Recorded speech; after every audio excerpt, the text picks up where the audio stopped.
Hello बच्चों, स्वागत है आप सभी का आज के इस नए वीडियो लेक्चर में। प्यारे बच्चों, आज हम पढ़ने वाले हैं जो बोर्ड एग्जाम के लिए बहुत इंपॉर्टेंट क्वेश्चन है। मैं ये समझता हूं कि आप बहुत बेताब होंगे पढ़ने के लिए, क्योंकि बहुत दिनों के बाद ये वीडियो बन रही है। तो आप बिल्कुल भी घबराइए मत। पहले तो रिलैक्स माइंड होकर के आपने अच्छा आराम कर लिया होगा रात भर। अब इस दिन आप पूरे दिन लगातार लगिए अपने मेन सब्जेक्ट के लिए, ठीक है। फोकस करना है। आज मैं वो क्वेश्चन आपको बताने वाला हूं जो बोर्ड परीक्षा के लिए बहुत इंपॉर्टेंट है, और वो क्वेश्चन चैप्टर वाइज होंगे, जिससे कि आपको कोई दिक्कत नहीं होगी, ठीक है। तो बिना देरी किए हम शुरुआत करते हैं। और आप सब जानते हैं, मैं कहना चाहता हूं उससे पहले आप सबके लिए कि प्यारे बच्चों, कर दिखाइए कुछ ऐसा कि हर बच्चा करना चाहे फिर आपके जैसा। तो आप, मुझे विश्वास है कि आप सभी लोग अपनी टॉप 10 में स्थान बनाने के लिए लगातार मेहनत कर रहे हैं, और उस मेहनत को बेकार नहीं जाने देंगे। अपने माता पिता का नाम कभी भी नीचा नहीं होने देंगे, हमेशा एक शिखर की ओर लेकर के जाएंगे। उसी उद्देश्य के साथ हम ईश्वर को प्रणाम करके इस बात को शुरुआत करते हैं कि कौन से वो क्वेश्चन है कि जो बोर्ड एग्जाम के लिए बहुत इंपॉर्टेंट है। आइए पढ़ते हैं चैप्टर वाइज। सबसे पहले बच्चों मैं बात कर रहा हूं, यहां पर मैं लिख रहा हूं चैप्टर 1। चैप्टर 1 की अगर हम बात करें तो चैप्टर 1 का नाम क्या है? हाँ, नाम भी लिखेंगे हम। चैप्टर 1 का नाम है वैद्युत आवेश तथा क्षेत्र। ठीक है जी, ये आपका चैप्टर 1 है, वैद्युत आवेश तथा क्षेत्र। तो इस चैप्टर से कौन कौन से लॉन्ग क्वेश्चन हमें पढ़ने हैं और कौन कौन से शॉर्ट क्वेश्चन हमें पढ़ने हैं, उन क्वेश्चनों को मैं यहां लिखने जा रहा हूं। पहले मैं लॉन्ग लिखूंगा, फिर उसके बाद शॉर्ट क्वेश्चन। तो आइए समझते हैं, सबसे पहला जो लॉन्ग क्वेश्चन है वो क्या होगा। पहला जो लॉन्ग क्वेश्चन है वो है अक्षीय स्थिति में। देखिएगा, अक्षय के साथ मैं निरक्षय भी लिख रहा हूं, इसका एक रीजन है, मैं आपको बताऊंगा अभी। अक्षय या निरक्षय स्थिति में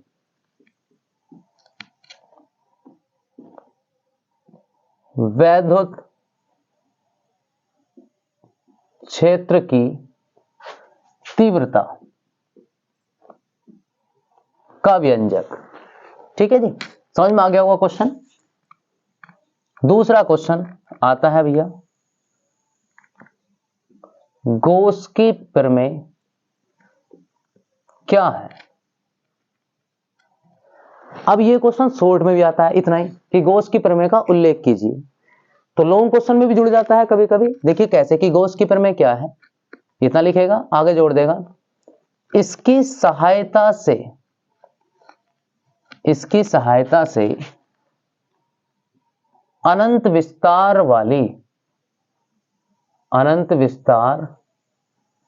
वाली समतल चादर के निकट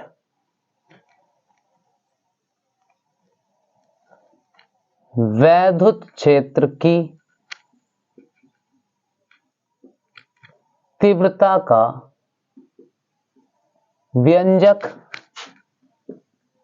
प्राप्त कीजिए। हाँ, समझ में आ गया होगा कौन सा टॉपिक है।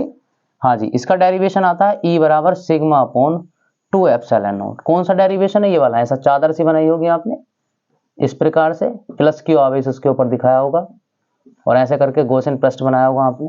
समझ में आ गया होगा आपको। हाँ, ये वाला डेरिवेशन है। हाँ, इसे मैं रफ कर दे रहा हूं इधर से, समझ में आ गया होगा। तीसरा क्वेश्चन इसमें से आता है, यहीं से एक क्वेश्चन और बनता है गॉस के चैप्टर वाले में से। क्या कि गॉस की प्रमेय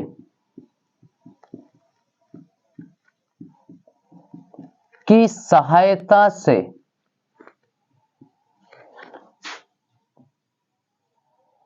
अनंत लंबाई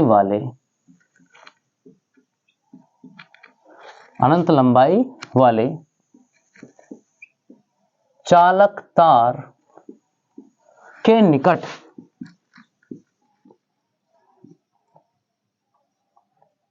वैद्युत क्षेत्र की तीव्रता का व्यंजक, ठीक है जी, प्राप्त कीजिए। मतलब जी हाँ, इन दोनों में अगर मैं बात करूं तो ये और भी ज्यादा इंपॉर्टेंट है इस साल के लिए। हालांकि इंपॉर्टेंट ये भी है लेकिन ये और ज्यादा इंपॉर्टेंट है। ठीक है जी।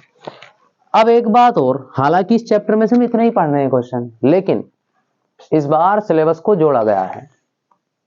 जो सिलेबस डिडक्ट यानी कि हटा हुआ था कोविड के कारण, वो उस सिलेबस को जोड़ दिया है और कुछ चीजें हटाई हैं चैप्टर में। इस चैप्टर में एक टॉपिक है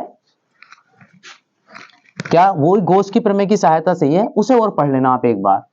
जिन बच्चों ने पढ़ रखा उसे पढ़ लीजिए एक बार, क्योंकि हो सकता है जिस टॉपिक को जब वो जोड़ते हैं एग्जाम में तो ये ऐसा नोटिस किया गया है कि वो टॉपिक अवश्य आया है, इसीलिए एक बार पढ़ लेना। अगर आपके टॉपिक सिलेबस में है वो पढ़ लेना क्या, कि घोष की प्रमेय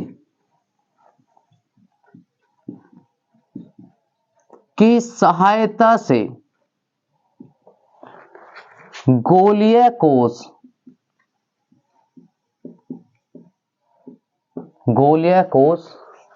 के बाहर, ठीक है, कोमा पृष्ठ पर तथा भीतर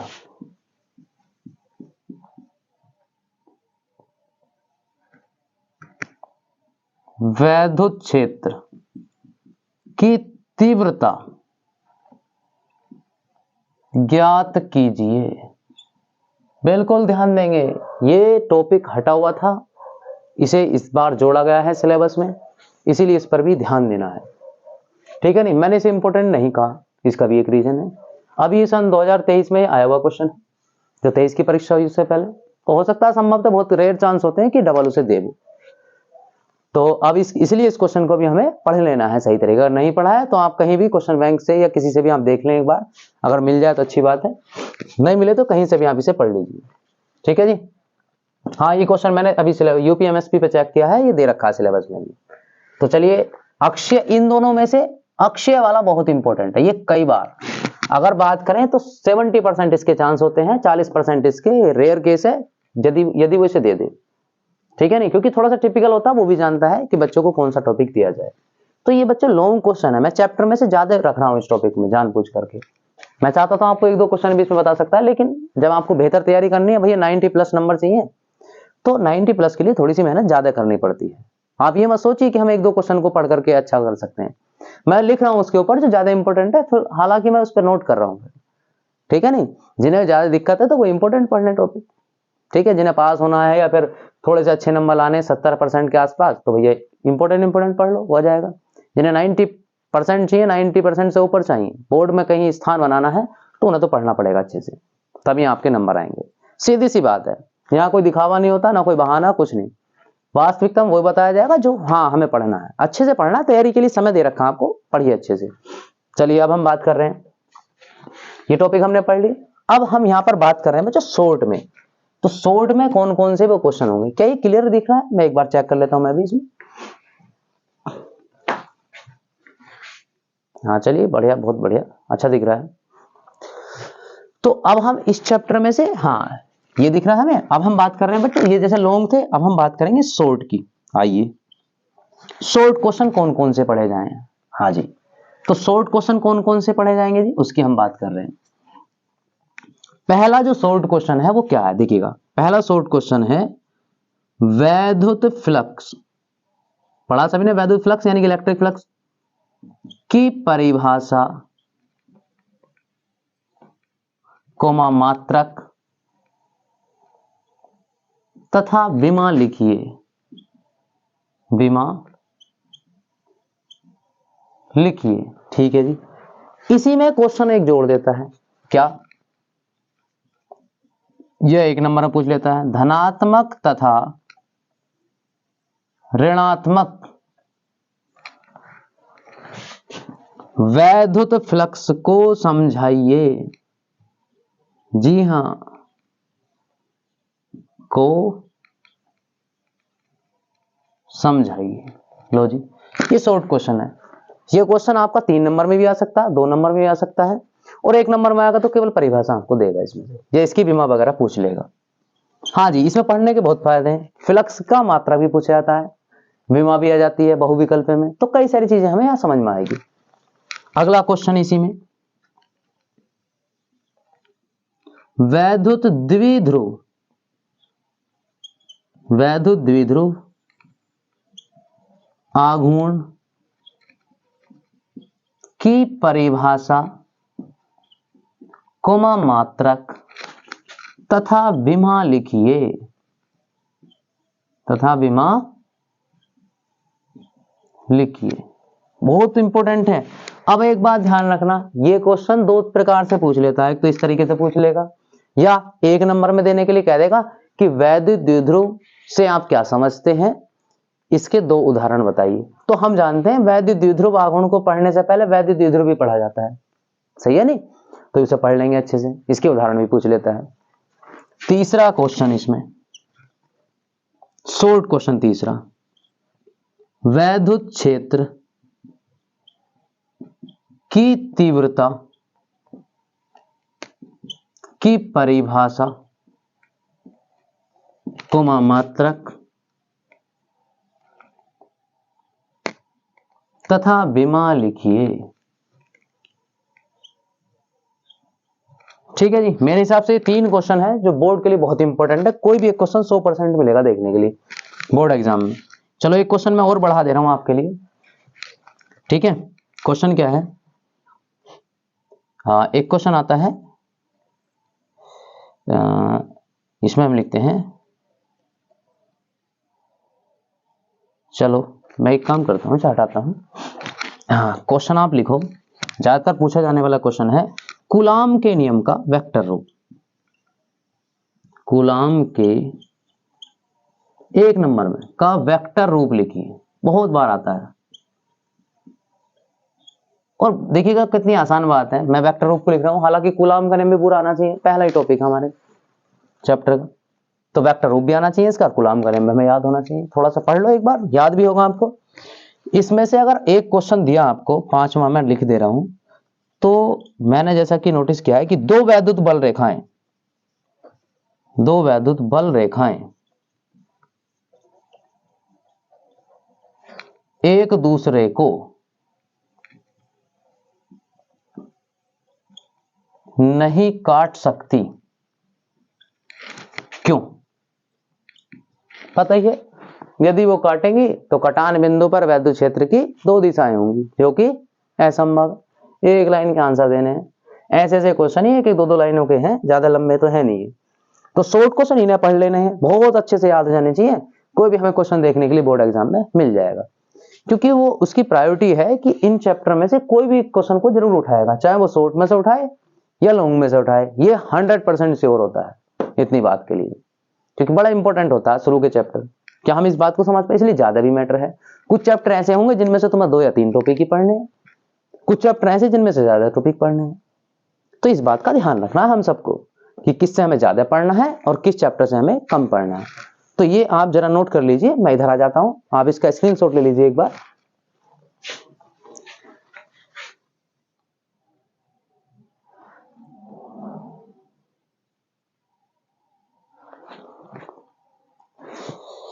चलिए, हो गया सभी का?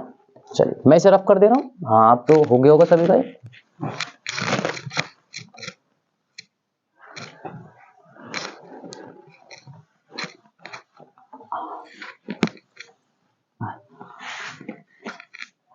देखिए, हाँ एक बात और मैं आपको बता दूं, कुछ बच्चे सोच रहे होंगे सर चैप्टर 1 वैद्युत आवेश तथा क्षेत्र लिखा है। बच्चों ये एनसीईआरटी के अकॉर्डिंग है, ठीक है नहीं? आपने जो देखा ना, अगर आप कुमार मित्तल से या किसी और बुक से पढ़ेंगे तो ये 2 चैप्टर मिक्स हैं। एनसीईआरटी ने इन दो चैप्टर को मिलाकर के एक चैप्टर बना रखा है, किसी में 4 चैप्टर भी जोड़ रखे हैं। हाँ, तो इसलिए परेशान ना हो, ठीक है? मैं एनसीईआरटी के अकॉर्डिंग यहाँ पर लिख रहा हूँ। लॉन्ग और शॉर्ट क्वेश्चन आपको बता रहा हूँ कि कौन कौन से अति महत्वपूर्ण है, यानी कि वेरी इंपॉर्टेंट है, ठीक है जी? तो जैसा कि चैप्टर 1 में हम पढ़ चुके हैं, अब हम बात करते हैं चैप्टर नंबर 2 की। चैप्टर नंबर 2 आइए हम बात करते हैं। चैप्टर नंबर 2 का जो नाम है वो नाम है स्थिर वैद्युत विभव तथा धारिता, धारिता। अब चैप्टर नंबर 2 में भैया 2 चैप्टर हैं, कौन कौन सा? एक तो विभव वाला और एक धारिता वाला। एनसीईआरटी ने एक बना रखा है इस चैप्टर को, तो आइए समझते हैं इसमें भी लॉन्ग क्वेश्चन को देखते हैं। इसमें भी लॉन्ग क्वेश्चन कौन सा? पहला लॉन्ग क्वेश्चन, अक्षीय या निरक्षीय कोई भी एक टॉपिक स्थिति में वैद्युत विभव का व्यंजक।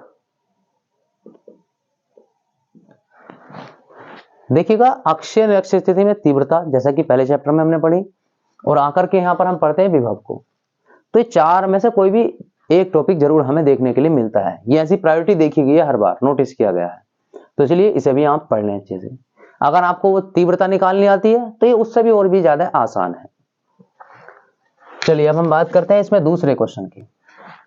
इसमें दूसरा क्वेश्चन आपके लिए होगा, समांतर प्लेट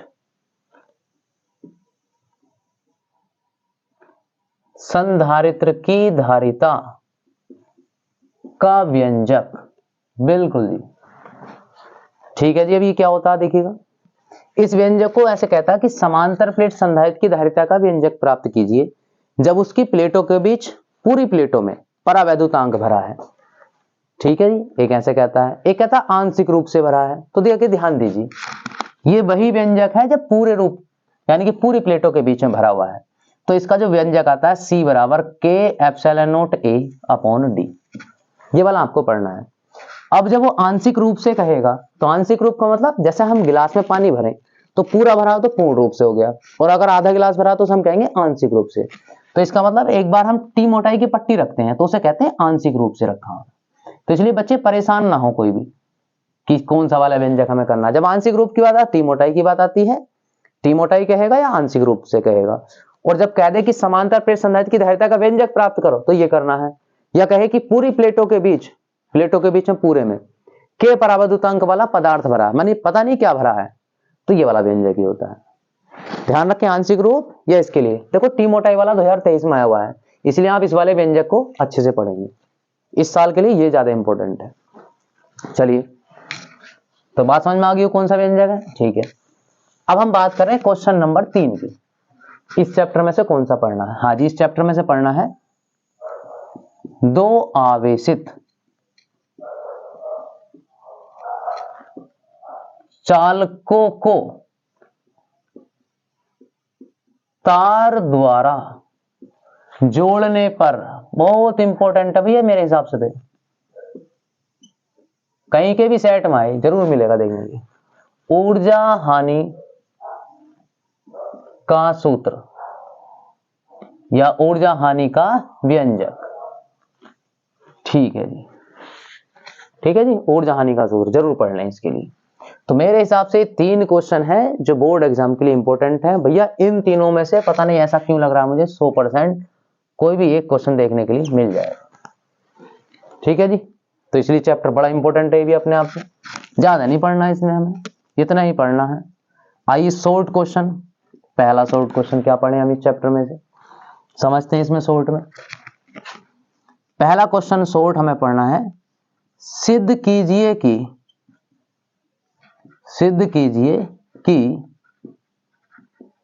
संधारित्र के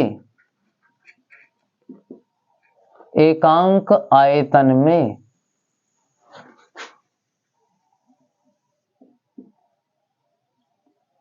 संचित ऊर्जा 1/2 एप्सिलॉन नॉट ई स्क्वायर होती है। भैया हम इसे ऐसे भी कह सकते हैं कि ऊर्जा घनत्व क्या है, और ऊर्जा घनत्व का व्यंजक स्थापित कीजिए प्लेटों के बीच में। तो ये हमें करना है। दूसरा क्वेश्चन इस चैप्टर में क्या है जी? दूसरा क्वेश्चन इसमें आता है, हाँ, समविभव पृष्ठ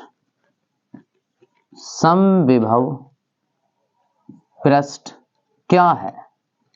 मतलब इसकी परिभाषा लिखिए, ऐसे कह देगा, इसकी विशेषताएं बताइए। लो जी, बता दी विशेषताएं। तीसरा क्वेश्चन, इलेक्ट्रॉन वोल्ट से क्या तात्पर्य है? 1 इलेक्ट्रॉन वोल्ट कह दे या इलेक्ट्रॉन वोल्ट कह दे, से क्या तात्पर्य है, ठीक है। इसका मान जूल में लिखिए, इसका मान जूल में लिखिए, ठीक है जी, इतनी बात। और इसमें से एक हमसे पूछ लेता है एक में क्वेश्चन में, वैद्युत विभव तथा वैद्युत विभवांतर में अंतर। अंतर का मतलब परिभाषा याद कर लो तो वो अंतर ही है। 5वां इसमें हमें क्वेश्चन देखने के लिए मिलता है कि संधारित्र की धारिता किन किन बातों पर निर्भर करती है, 1 नंबर में, ठीक है। क्या है, संधारित्र की धारिता किन किन बातों पर निर्भर करती है। यस, इन्हें पढ़ लीजिए, थोड़ा सा अच्छे हैं। यह क्वेश्चन इसमें एक पूछ लेता है कि संधारित्र के प्लेटों के बीच, संधारित्र की प्लेटों के बीच परावैद्युत भरने से धारिता क्यों बढ़ जाती है। ये इसी टॉपिक में आ जाएगा, यही समझ, क्योंकि जब हम इस टॉपिक को पढ़ते हैं तो यही टॉपिक में आ जाता है वो, कि संधारित्र की प्लेटों के बीच परावैद्युत भरने से धारिता क्यों बढ़ जाती है। आपने पढ़ रखा है, इस क्वेश्चन को भी पढ़ लें आप इसमें, ठीक है जी। तो इस चैप्टर से शॉर्ट क्वेश्चन है, आप इन्हें अच्छे से पढ़ लेंगे। अगर अच्छे से पढ़ेंगे तो बड़े अच्छे नंबर आप इसमें आ सकते हैं, ठीक है। और बस हाँ, इतना ही पढ़ लीजिए और बाकी देखिएगा, इसमें ध्यान दीजिए। अगर इसमें हम बात करें न्यूमेरिकल की, न्यूमेरिकल्स, पहली बात तो हमें संधारित्रों का, ये हमें पता होना चाहिए, संधारित्रों का श्रेणी क्रम या समांतर क्रम, इसका सूत्र पता होना चाहिए। मतलब उत्पत्ति आनी चाहिए, 2-3 लाइनों की उत्पत्ति हो जाती है शॉर्ट में, तो वैसे तो कितने बड़ा करते रहो। श्रेणी क्रम या समांतर क्रम, इन पर भैया सवाल आते हैं चित्र वाले, ऐसे करके जोड़ देगा इस तरीके से, ये संधारित्र जुड़ा हुआ है, फिर 2-3 इस तरीके जोड़ देगा अलग अलग तरीके से जहां तहां, ठीक है। इस तरीके से अलग अलग डिजाइन बनाएगा और उसमें ए और बी के बीच तुल्य धारिता पूछेगा। तो ऐसे सवालों को आप पढ़ लें इस चैप्टर से, ऐसे सवाल जरूर दे देता है वो कोई ना कोई क्वेश्चन, आपको टीचर्स ने, है ना, हर जगह आपको पढ़ाए होंगे इस सवाल। इन सवालों को आप पढ़ लें। जैसे 2 बिंदु दे दिए, मान लीजिए ए और बी, ये तो मैंने छोटा सा बनाया सवाल, बड़े बड़े हो सकते हैं, क्रिटिकल हो सकते हैं। तो ए और बी के बीच तुल्य धारिता हमसे पूछ लेता है, तो ऐसे सवाल हम इसमें पढ़ लेंगे, ठीक है। हाँ, तो इसका स्क्रीनशॉट ले लो आप, बिल्कुल ले सकते हैं इसका स्क्रीनशॉट, ठीक है, ले लिया आप सभी ने, ओके। आइए अब हम सीखते हैं, नेक्स्ट चैप्टर को पढ़ते हैं।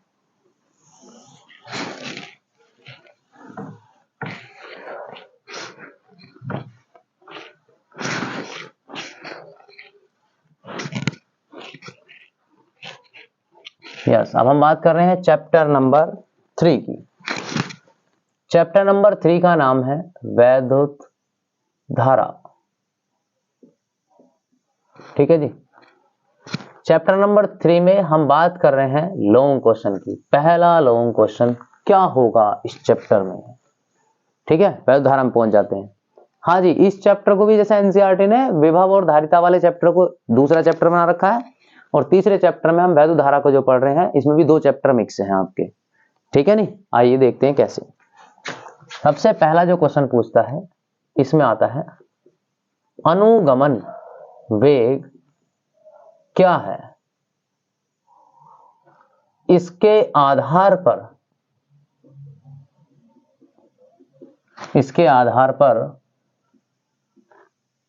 ओम के नियम की व्युत्पत्ति कीजिए।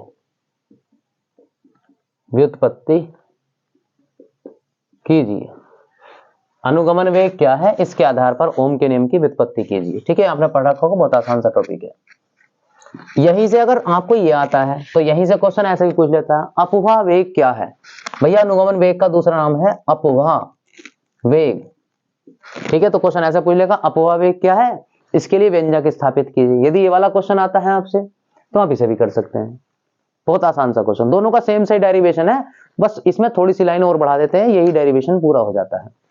तो समझ में आ गया होगा, अपवाह वेग यानी ड्रिफ्ट वेलोसिटी कहते हैं इसे इंग्लिश में। दूसरा क्वेश्चन इसमें कौन सा पढ़ना है, दूसरा इसमें पढ़ना है व्हाइट स्टोन से, तो व्हाइटस्टोन सेतु का सिद्धांत एवं कार्यविधि समझाइए। हाँ जी, 2 चैप्टर इसमें भी है भैया, बड़ा इंपॉर्टेंट है व्हाइटस्टोन सेतु। किरचॉफ के नियम अभी 2023 में आपको देखने के लिए मिले, हालांकि किरचॉफ के नियम भी इंपॉर्टेंट है, वो हम शॉर्ट में लिख लेंगे। ये लॉन्ग में इतने ही 2 क्वेश्चन है। आइए शॉर्ट में देखते हैं कौन कौन से क्वेश्चन होंगे। जो इंपॉर्टेंट लिख रहा हूं भैया उसे तो पक्का याद करना आपको, ठीक है जी। शॉर्ट में पहला क्वेश्चन, शॉर्ट में पहला क्वेश्चन क्या है? किरचॉफ के नियम। कहीं के भी साइड में आपको देखने को मिल जाएगा, किरचॉफ के नियम। किरचॉफ के नियमों का उल्लेख कीजिए। उल्लेख मतलब समझाना है। दूसरा क्वेश्चन, दूसरा क्वेश्चन क्या है जी किरचॉफ के नियम के बाद? दूसरा क्वेश्चन है इसमें वैद्युत धारा तथा अनुगमन। भैया ये 3 नंबर के क्वेश्चन है जो मैं आपको बता रहा हूं यहाँ पर, ये 5 नंबर के हैं। वैद्युत धारा तथा अनुगमन वेग में संबंध स्थापित कीजिए। तीसरा क्वेश्चन ये हो गया 1 2। अब तीसरा क्वेश्चन इसमें क्या है? सेल के आंतरिक प्रतिरोध से आप क्या समझते हैं?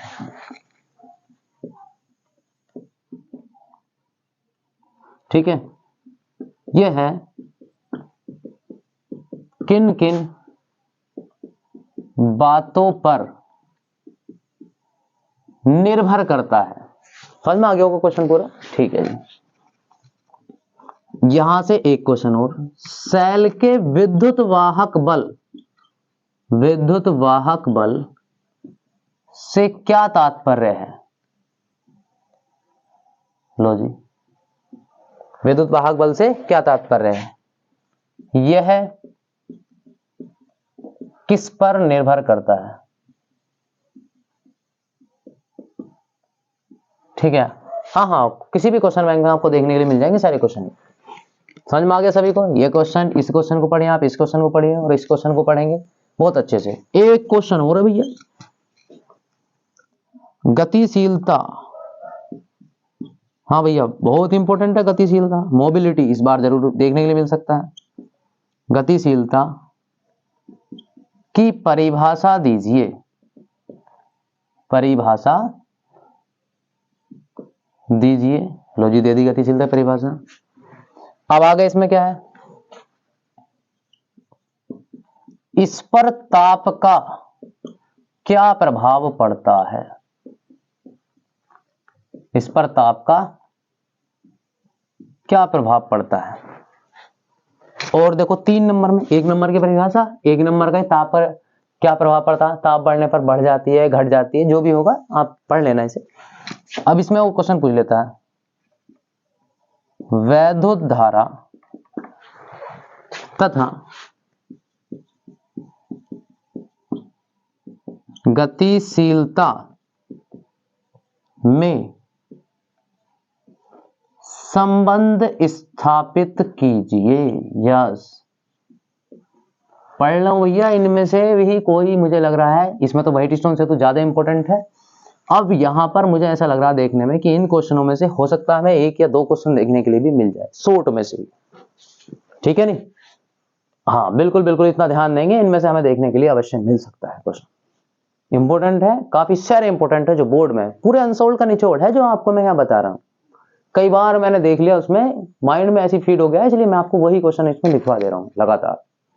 ठीक है ना? पढ़ के जाना है अच्छे से, बिल्कुल अच्छे नंबर आएंगे बेहतरीन तरीके से आपके। चलिए, क्या ये हम बात समझ पा रहे हैं इतनी बात सभी? हाँ, एक बार स्क्रीनशॉट ले लीजिए आप इसका, फिर मैं इस अगले चैप्टर में बढ़ता हूँ आगे की ओर। हाँ, इसमें इतना ही पढ़ लो, बहुत है इतना ही। हाँ, समझ में आ गया होगा सभी को? ठीक है, मैं रफ कर दूं इसे। चलिए, इसके बाद आगे बढ़ते हैं इसमें। हाँ, इसमें भी बेटा दो ही चैप्टर मिक्स हैं, दो, बिल्कुल बिल्कुल ठीक है, आपने सही पहचाना। परेशान बिल्कुल नहीं होना है, अच्छे से पढ़ लो जितना आप पढ़ सकते हैं अच्छे तरीके से, ठीक है। चैप्टर नंबर 4, आइए अब चैप्टर नंबर 4 की हम बात करते हैं। चैप्टर नंबर 4 का जो नाम है वो नाम है भैया गतिमान आवेश, गतिमान आवेश तथा चुंबकीय क्षेत्र। ठीक है, देख लेना जो भी नाम है चैप्टर का, इससे कोई फर्क नहीं पड़ रहा। अब हम बात कर रहे हैं आगे की ओर। इसमें लॉन्ग क्वेश्चन, हाँ इसमें लगभग मुझे ऐसा ध्यान है गतिमान आवेश तथा चुंबकीय क्षेत्र में लगभग 1 2 3 4 या 5 चैप्टर मिक्स हैं इसमें, एनसीईआरटी ने मिक्स कर रखे हैं। ठीक है जी, गतिमान आवेश चुंबकीय क्षेत्र हो सकता है, चुंबकत्व, जो भी हो चैप्टर का नाम। अब यहां पर हम बात कर रहे हैं लॉन्ग क्वेश्चन की। कौन सा लॉन्ग क्वेश्चन इसमें पढ़े? ठीक है जी, पहला लॉन्ग क्वेश्चन, बायो सेवर्ट का नियम लिखिए। लिख दिया जी। इसकी सहायता से, इसकी सहायता से, इसकी सहायता से क्या करना है जी? इसकी सहायता से परिमित लंबाई कह दे या अनंत लंबाई कह दे। अब तुम सोच रहे हो सर ये तो बात अलग अलग है, आप एक साथ क्यों लिख पा रहे हैं? बिल्कुल ठीक बात है, अलग अलग है, लेकिन अभी मैं समझाऊंगा। या अनंत लंबाई के तार के निकट चुंबकीय क्षेत्र, चुंबकीय क्षेत्र का मान ज्ञात कीजिए। हाँ जी, परिमित लंबाई के लिए हम ये वाला डेरिवेशन पढ़ रहे हैं। इसमें ऐसे करके डिजाइन बनाते हैं, यहां से r दूरी या x दूरी पर जो भी मानते हो बिंदु P, इस प्रकार से चालक एक्स वाई। इसका जो डेरिवेशन आता है बच्चों मैं आपको बता दूं, b बराबर μ0 upon 4 pi into I upon R, या जो भी दूरी आप मानोगे x या r जो भी है वो यहाँ आ जाएगी। ठीक है, और यहाँ आएगा साइन φ1 प्लस साइन φ2, इस तरीके से डेरिवेशन आता है। यहाँ दूरी देख लेना, r है तो r आ जाएगा, x है तो x आ जाएगा। ठीक है, अगर यहाँ r है तो r मान लेंगे इस तरीके से। अब यहाँ पर जब इसकी तार की लंबाई अनंत करते हैं तो बच्चों यहाँ कोण होते हैं, ये φ1, ये φ1 कोण होता है और ये φ2। तो इसका स्पेशल केस आता है विशेष स्थिति, φ1 और φ2 का मान 90 रख देते हैं। तो जब 90 रख देते हैं तो 90 रखने के लिए कब पॉसिबिलिटी है? जब इस तार की लंबाई अनंत हो जाए। ठीक है नहीं, तब हम 90 रखते हैं और हमारा चुंबकीय क्षेत्र कितना जाता है? इतना जाता है μ0 upon 4 pi sine 90 sine 90, sine 90 का मान 1 और 1 कितना हो गया? 2, यहाँ जाएगा 2 आई अपॉन आर, इतना लिख लो या 2 से इसे काट दो, 2 टाइम कट जाएगा। तो b बराबर μ0 upon 2 pi into I upon R, इतना डेरिवेशन आता है। बिल्कुल ध्यान रखें, हालांकि हम डेरिवेशन ये करते हैं परिमित लंबाई के लिए, लेकिन जब हम अनंत लंबाई अगर दे दे वो तो करना पड़ेगा ना हमें, कोई जरूरी थोड़ी परिमित लंबाई दे, अनंत लंबाई भी कह सकता है वो। तो इसलिए इसकी विशेष स्थिति डाल देंगे और उसे कर देंगे इस प्रकार से। ये डेरिवेशन है, थोड़ा बड़ा माना जाता है डेरिवेशन, हाँ इंपॉर्टेंट है बीच में से भी। इस चैप्टर में से बायो सेवर्ट के अनुप्रयोग और एम्पेयर के नियम के अनुप्रयोग, कोई भी एक टॉपिक जरूर आता है तो बायो सेवर्ट से लेगा या एम्पेयर के नियम से लेगा। भैया पढ़ने पड़ेंगे अच्छे नंबर लाने के लिए। ये मत सोचो कि मैं यहाँ लिख दूं तुम्हारा मन खुश कर दूं, ना आया तो भाई ये जरूर है, ये इसकी प्रोबेबिलिटी है कि या तो इसमें से आएगा या फिर एम्पेयर के नियम में से आएगा, ये जरूर है, आवश्यक है। ठीक है भाई, ऐसी भविष्यवाणी मैं नहीं कर सकता कि भाई साहब 100% ही आएगा है। ठीक है, हालांकि हाँ बता सकते हैं इतनी चीज आएंगे, लेकिन फिर भी आप अधिक से अधिक पढ़िए सही तरीके से। दूसरा क्वेश्चन, बायो सेवर्ट के नियम की सहायता से, ठीक है, वृत्ताकार लूप या कुंडली, बहुत बार आया ये क्वेश्चन, के केंद्र पर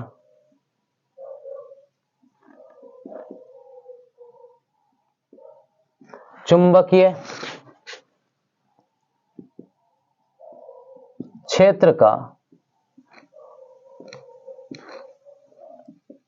मान ज्ञात कीजिए। भैया इस पर वृत्ताकार कुंडली के केंद्र पर, चाहे लूप ले लो या कुंडली ले लो, उसके केंद्र पर कितना चुंबकीय क्षेत्र होता है। केंद्र पर ज्यादातर पूछा जाता है, और आपने इसी पर एक्स उसकी अक्ष पर भी पूछ लेता है कभी कभी इसमें से। ठीक है, अच्छे से पढ़ लें इस टॉपिक को। हाँ, ये तो बायो सेवर्ट पर हो गया। अब आ जाओ एम्पियर का नियम। एम्पियर का परिपथीय नियम लिखिए। ठीक है जी, लिख देंगे। इसकी सहायता से, ठीक है, परिनालिका के भीतर चुंबकीय क्षेत्र का मान ज्ञात कीजिए। परिनालिका इस प्रकार से, ऐसी परिनालिका बनाते हैं ऐसे करके। हाँ, किताब में अलग भी चित्र दे रखा है, ये वाला डेरिवेशन B बराबर म्यू 0 NI, ये जो डेरिवेशन आता है, ठीक है, पढ़ रखा होगा, बड़ा इंपॉर्टेंट है, इसे आपको करना अच्छे से। अब क्या है, इसके 3 डेरिवेशन थे इसके भी, लेकिन जैसे मैंने यहाँ 2 लिखे तो एक और मैं लिख दे रहा हूं इसमें। क्या, एम्पियर के नियम से अनंत लंबाई वाले तार के निकट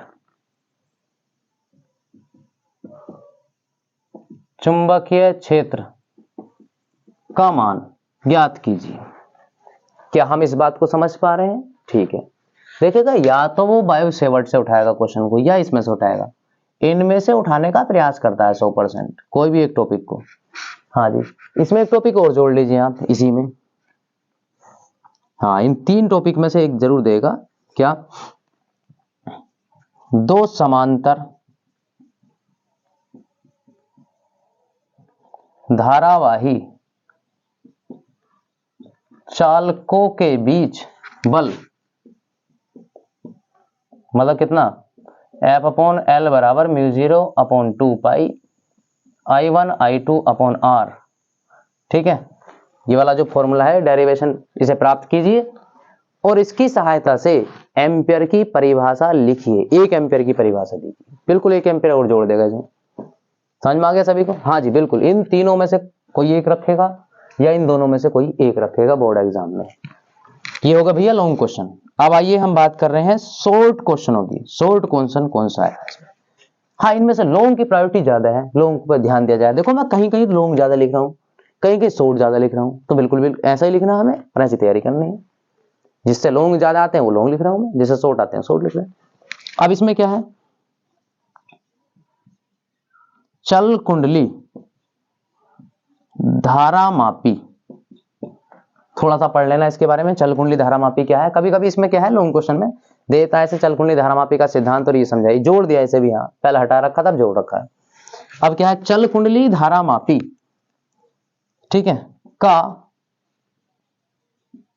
एमीटर, ठीक है, ओहो बन जा भाई, सही हटा देते हैं, धारामापी का एमीटर तथा वोल्ट मीटर, अब ये ज्यादा पढ़ना है, में रूपांतरण। नहीं आया समझ में?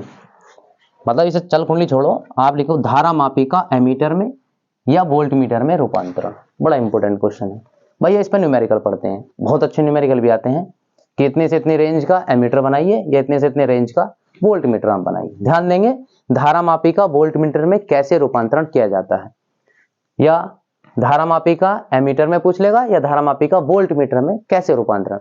मतलब हम धारामापी को एमीटर भी बना सकते हैं और धारामापी को वोल्ट मीटर भी बना सकते हैं। कैसे है, इसे आप पढ़ेंगे अच्छे तरीके से। क्या हमें ये बात समझ में आ रही है? ठीक है, दूसरा क्वेश्चन, हाँ, लोरेंज बल को समझाइए। ठीक है जी, हाँ जी, इसमें से लोरेंज बल को समझाइए। हाँ बस ज्यादा नहीं पढ़ना इसमें से, बस ये 2 क्वेश्चन आप पढ़ लीजिए। लोरेंज बल के बारे में पूछ लेता है ज्यादातर, या फिर इसमें ये पूछ लेता धारामापी का मीटर या वोल्ट मीटर में रूपांतरण। क्या हम इस बात को समझ पा रहे हैं? अगर समझ पा रहे हैं तो आप अच्छे से इसे एक बार नोट कर लीजिए, ठीक है। आप स्क्रीनशॉट ले सकते हैं इसका अच्छे तरीके से, और हम इसमें आगे बात करते हैं फिर इसके बाद।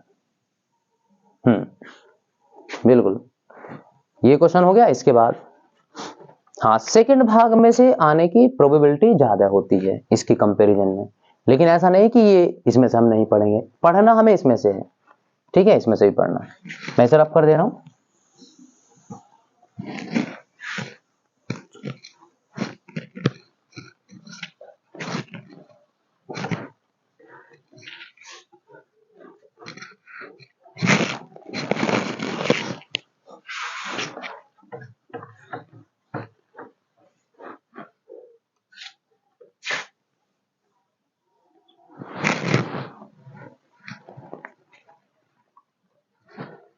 अब यदि हम बात करें इसके साथ साथ, सबसे पहली बात तो ये चैप्टर जो आपने पढ़ा है ये बड़ा ही इंपॉर्टेंट है, ठीक है, हाँ बहुत इंपॉर्टेंट है।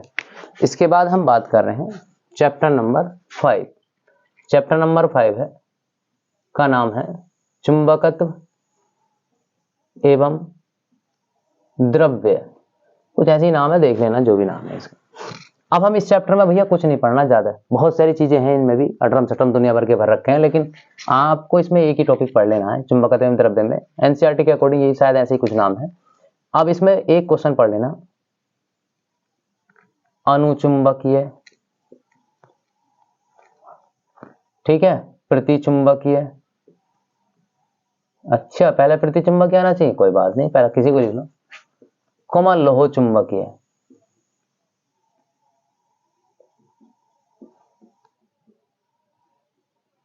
पदार्थों का वर्गीकरण, बस कुछ नहीं पढ़ना। चुंबकत्व एवं द्रव्य में जो चैप्टर आपका है चैप्टर नंबर 5, इसमें से इतना ही पढ़ लो, प्रतिचुंबकीय, अनुचुंबकीय और लोह चुंबकीय पदार्थों का वर्गीकरण। हालांकि इसमें चुंबकीय सुग्राहिता, चुंबकीय प्रवृत्ति है ना, इन सब की परिभाषा, चुंबकशीलता, इन सब की परिभाषा पूछ लेता है। चलो एक क्वेश्चन और पढ़ लेना, क्या है, चुंबकीय प्रवृत्ति, ठीक है, चुंबकीय सुग्राहिता, चुंबकशीलता,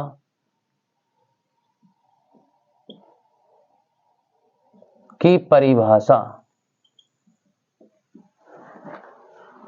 ठीक है, हाँ इनकी एक दो परिभाषा वगैरह पूछ लेता है, और कुछ नहीं, इसमें कुछ नहीं पढ़ना, फालतू नहीं पढ़ना है, ना टाइम वेस्ट करना, ठीक है। इसमें तो भैया नति कोण भी था इस चैप्टर में, नमन कोण भी था, दिक्पात का कोण भी था, उनमें संबंधता सब हटा रखा है, कुछ पढ़ने की जरूरत नहीं फालतू, ठीक है। कभी सोचो कि हम सारी बुक को पढ़ लें, हाँ जी, जो कुमार मित्तल से पढ़ रहे हैं वो ध्यान दें, सब हटा रखा है सिलेबस में से, बाकी चेक कर सकते हैं, UPMSP उत्तर प्रदेश माध्यमिक शिक्षा परिषद आपकी जो वेबसाइट है, ठीक है। इसे रब कर दे रहा हूं मैं अब यहाँ से, कुछ नहीं पढ़ना, देखो ये बिल्कुल गायब हो गया चैप्टर, समझ लीजिए, ना भी पढ़ोगे तब भी कोई बात नहीं। चैप्टर नंबर 6, और क्वेश्चन करते हैं एग्जाम में इसमें से फिक्स कौन कौन से। चैप्टर नंबर 6 का जो नाम है वो आता है वैद्युत चुंबकीय प्रेरण। जी हाँ, वैद्युत चुंबकीय प्रेरण इंपोर्टेंट है भैया। आइए लॉन्ग देखते हैं इसमें से कौन कौन से लॉन्ग पढ़ने हैं। पहला लॉन्ग पढ़ना है स्वप्रेरण, क्या बन गए, स्वप्रेरण गुणांक या अन्योन्य प्रेरण गुणांक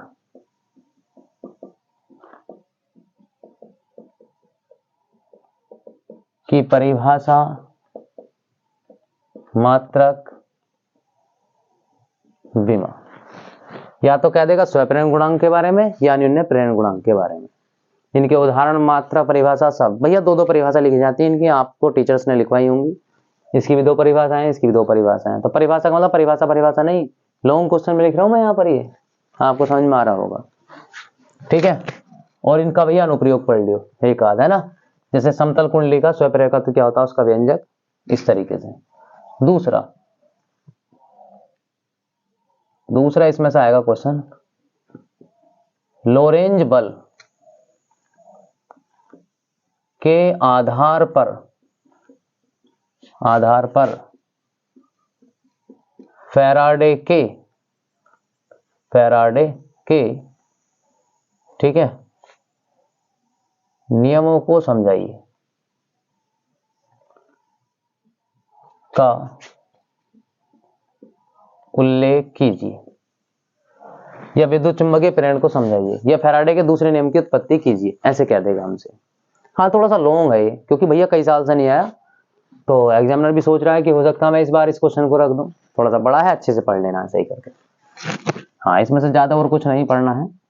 चलिए शॉर्ट, आइए हम बात करते हैं इस चैप्टर में से क्या शॉर्ट हम क्वेश्चन पढ़ें, बिल्कुल बताते हैं शॉर्ट कौन कौन से पढ़ेंगे। हाँ भंवर धाराएं भी यही चैप्टर में थी, लेकिन हटा दिया, भंवर धाराएं सब हटा दिया। अब इसमें से जो आपको पढ़ना है शॉर्ट क्वेश्चन में, एक क्वेश्चन तो आता है पहला, फैराडे के विद्युत चुंबकीय प्रेरण के नियम, 3 नंबर में भैया पूछा गया है क्वेश्चन। फैराडे के विद्युत चुंबकीय प्रेरण संबंधी नियम लिखिए। यहां बेटा उत्पत्ति है, लोरेंज बल F बराबर QV sin थीटा, उसके आधार पर हमें ये उत्पत्ति करनी है फैराडे के दूसरे नियम की। फैराडे के विद्युत चुंबकीय प्रेरण नियम हो गया इसमें। दूसरा इसमें आता है लेंज का नियम क्या है,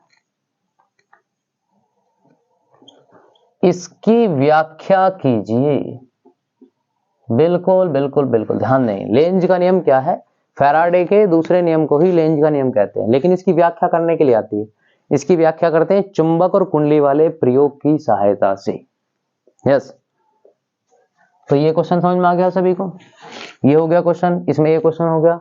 और इसमें अगर एक क्वेश्चन की अगर हम और बात करें इसमें, और इसमें क्या प्रोबेबिलिटी है क्वेश्चन में, हो गया। हाँ तीसरा इसमें आता है, चलो ये भी हाँ कुंडली के लिए, हाँ घूमती छड़ के सिरों पर उत्पन्न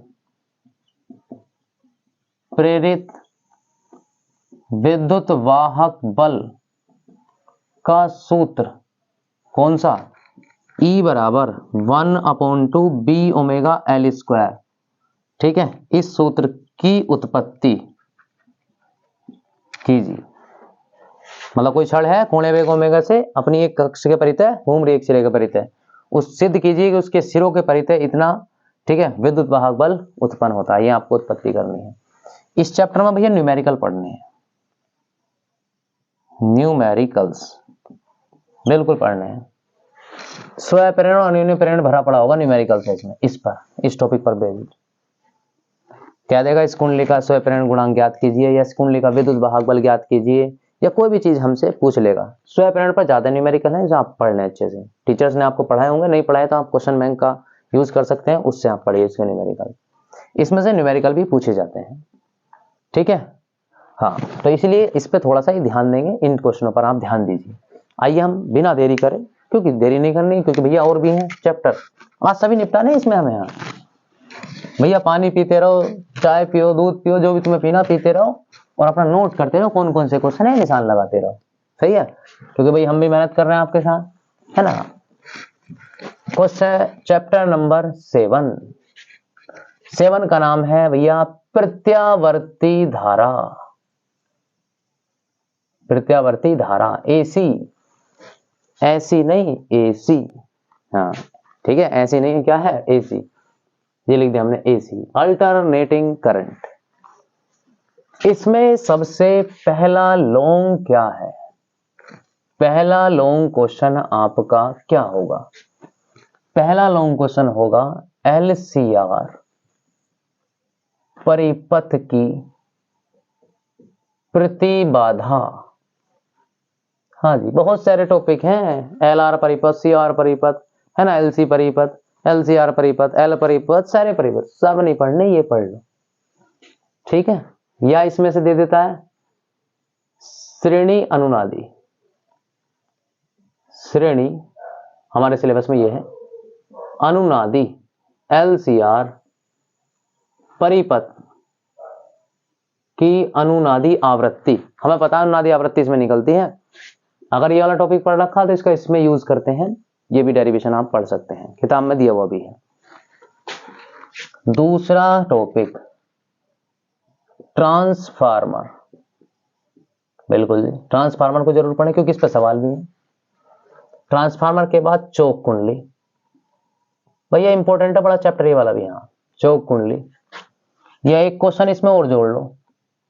हालांकि एनसीईआरटी ने प्रत्यावर्ती धारा जनित्र को पिछले चैप्टर में जोड़ रखा है। हाँ जी एनसीईआरटी में अगर आप देखेंगे पिछले चैप्टर में है, लेकिन आपकी साइड बुक या क्वेश्चन बैंक में देखेंगे तो इस वाले चैप्टर में मिल जाएगा। प्रत्यावर्ती धारा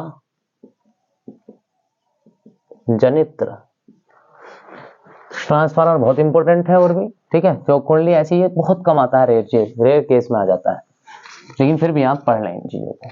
एलसीआर परिपथ की प्रतिबाधा इंपॉर्टेंट टॉपिक है, ऐसे ही ट्रांसफार्मर बड़ा इंपॉर्टेंट है, चौक कुंडली। इसमें ये हो गया क्वेश्चन। एक क्वेश्चन और मैं इसमें बता रहा हूं, प्रत्यावर्ती धारा के शिखर मान तथा वर्ग माध्य मूल मान को समझाइए। लो जी समझा दिया। तथा इनमें संबंध स्थापित कीजिए, इनमें संबंध स्थापित कीजिए। मतलब ध्यान दीजिए, धारा, अब क्वेश्चन ही चेंज होकर ये तो इस प्रकार से भी आया हुआ है, ये मैं और बता रहा हूं आपको कैसा आता है। क्वेश्चन आता है कि प्रत्यावर्ती धारा के वर्ग माध्य मूल मान से आप क्या समझते हैं, इसका व्यंजक स्थापित कीजिए। मतलब समझ रहे ये वाला क्वेश्चन, IRMS बराबर I0 अपॉन √2, ये वाला जो व्यंजक है, ये वाला डेरिवेशन। हाँ जी आपको पढ़ना है इसे अच्छे से, इस तरीके से आप इसे तैयार करेंगे। प्रत्यावर्ती धारा के शिखर मान, देखो I0 को कहते हैं शिखर मान और वर्ग माध्य मूल मान कहते हैं IRMS को। रूट मीन स्क्वायर वैल्यू का मतलब है वर्ग माध्य मूल मान। इन दोनों में जो संबंध है वो ये होता है, ये वाला डेरिवेशन आपको करना है। कोई डाउट किसी को? भैया इन तीनों में से भी कोई एक क्वेश्चन आ जाता है 100%, 100% लिख रहा हूं मैं इसमें, बिल्कुल देखने के लिए मिल जाता है हमें, तो अच्छे से पढ़ लें, चैप्टर इंपॉर्टेंट है। और LCR पर भैया इस चैप्टर में न्यूमेरिकल पढ़िए आप, न्यूमेरिकल्स पढ़ने हैं बच्चों। यहाँ पर डायग्राम वाले न्यूमेरिकल्स आते हैं, क्वेश्चन बैंक में देख देख के भी अगर आप कर लोगे तब भी आपको समझ में आ जाएंगे इसमें, सही है जी। तो न्यूमेरिकल्स इसमें पढ़ने हैं। इसमें से शॉर्ट क्वेश्चन क्या पढ़ना है भैया, ये तीनों अपने इसे तैयार कर लीजिए अच्छे से, बस शॉर्ट पर इसमें कोई ज्यादा ध्यान ना दें, ठीक है। ऐसा तो भंडार है, बहुत सारी चीजें हैं, सबको नहीं पढ़ना, इन चीजों को आप पढ़ लें अच्छे से, इसे पढ़ लें, इस पर बेस्ड न्यूमेरिकल्स पढ़ लें, ठीक है। और 2-4 इसमें शॉर्ट क्वेश्चन आप देखना चाहें तो देख सकते हैं, ठीक है, देखने में कोई आपत्ति नहीं है। इसे पढ़ेंगे तो आपको लाभ मिलेगा, इसके अतिरिक्त यदि आप कुछ पढ़ते हैं तो उसका अतिरिक्त लाभ आपको मिलेगा, सही है। हाँ इसके बाद मैं अगले चैप्टर पर आता हूं बिना देरी किए। मैं इसे बिल्कुल रफ करने वाला हूं, अब आपने नोट कर लिया होगा, ठीक है। हाँ ये बहुत बड़ा चैप्टर है बेटा, प्रत्यावर्ती धारा, फालतू नहीं पढ़ना इनमें, दुनिया भर की बातें, यही पढ़ लो, इतना ही बहुत है। चलिए चैप्टर नंबर 8, और ये एनसीईआरटी के अकॉर्डिंग पार्ट ए कंप्लीट हो जाएगा हमारा। इसका नाम है वैद्युत चुंबकीय तरंगे। क्या नाम है? वैद्युत चुंबकीय तरंगे या विद्युत चुंबकीय तरंगे। भैया रे है ही हमारा, हाँ अमेरिका से मंगाया गया रे। तो वैद्युत चुंबकीय तरंगे में आइए हम पढ़ते हैं, देखते हैं। लॉन्ग क्वेश्चन, कौन सा लॉन्ग क्वेश्चन हमें पढ़ना? पहला लॉन्ग क्वेश्चन,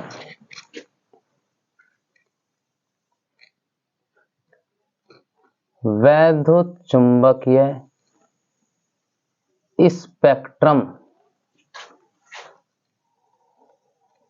भाई यही चैप्टर ही 100% इंपोर्टेंट होता है, इसमें जरूर आता है। क्यों? ये एक यूनिट में एक ही चैप्टर है। पार्ट ए और पार्ट बी अगर फिजिक्स को हम देखें तो पार्ट ए में यही चैप्टर ऐसा है जिसमें पूरी एक यूनिट में एक ही चैप्टर है। ध्यान दीजिए, यूनिट से जरूर आता है, चैप्टर से आए या ना आए। जैसा पहली यूनिट में 4 चैप्टर दे रखे हैं, या सॉरी एनसीईआरटी के 2 चैप्टर दे रखे हैं, साइड बुक के 4 चैप्टर दे रखे हैं किसी भी। ऐसी अगली यूनिट में 2 चैप्टर दे रखे हैं, उससे अगली में 4 चैप्टर दे रखे हैं, इस तरीके किसी में 1 चैप्टर है, किसी में 2। तो इसीलिए इसमें से जरूर आता है। वैद्युत चुंबकीय स्पेक्ट्रम को समझाइए। ठीक है जी, स्पेक्ट्रम। दूसरा क्वेश्चन, वैद्युत चुंबकीय तरंगे। वैद्युत चुंबकीय तरंगे क्या है, मतलब इनकी परिभाषा सिद्ध कीजिए कि इनकी प्रकृति अनुप्रस्थ होती है। 2023 से इस क्वेश्चन को पहली बार दिया गया है, दूसरी बार भी आने की संभावना है। वैद्युत चुंबकीय तरंगे क्या है, सिद्ध कीजिए कि इनकी प्रकृति कैसी होती है, अनुप्रस्थ होती है। इनकी जो नेचर है वो कैसी, ट्रांसवर्स होती है, ये आपको बताना है। चलिए तीसरा क्वेश्चन और जोड़ेंगे इसमें, मैं और जोड़ रहा हूं। तीसरा क्वेश्चन क्या है, तीसरा क्वेश्चन वो जोड़ेगा एम्पियर। अपन सोच रहे हो एम्पियर कहां जाएगा इसमें, बिल्कुल एम्पियर का यूज है। एम्पियर मैक्सवेल के समीकरण को समझाइए। यहां पर मैक्सवेल ने एम्पियर के समीकरण में मॉडिफिकेशन किया, मतलब कुछ करेक्शन कर दिया और अपना एक नया समीकरण दिया, एम्पियर मैक्सवेल का समीकरण। हाँ, परेशान ना हो, क्वेश्चन बैंक में मिल जाएगा ये क्वेश्चन। क्या आएगा समझाइए। तथा इसकी सहायता से विस्थापन धारा को समझाइए। अब सोच रहे हो विस्थापन धारा तो हटा रखा, अरे जोड़ दिया भैया, चेक कर लो सिलेबस में, विस्थापन धारा की आवश्यकता को जोड़ दिया। हाँ जी, जो जोड़ेगा उस पर ज्यादा ध्यान देना है भैया, बड़ा इंपॉर्टेंट हो जाएगा अपने आप में। विस्थापन धारा क्या देगा, विस्थापन धारा के सूत्र की उत्पत्ति कीजिए, epsilon naught d phi upon d t. ये विस्थापन धारा क्या देगा, इस सूत्र की उत्पत्ति और करके दिखाओ। इस प्रकार से देगा, क्वेश्चन घुमा कर देगा ऐसा। हाँ, आपको क्वेश्चन बैंक में देखने के लिए मिल जाएगा, आप देखेंगे जरूर मिल जाएगा। एम्पियर मैक्सवेल का जरूर कहीं ना कहीं पढ़ लेना इस तरीके से। शॉर्ट क्वेश्चन इसमें से क्या है, शॉर्ट क्वेश्चन भैया एक है, क्या, सॉरी एम्पियर नहीं, मैक्सवेल के विद्युत चुंबकीय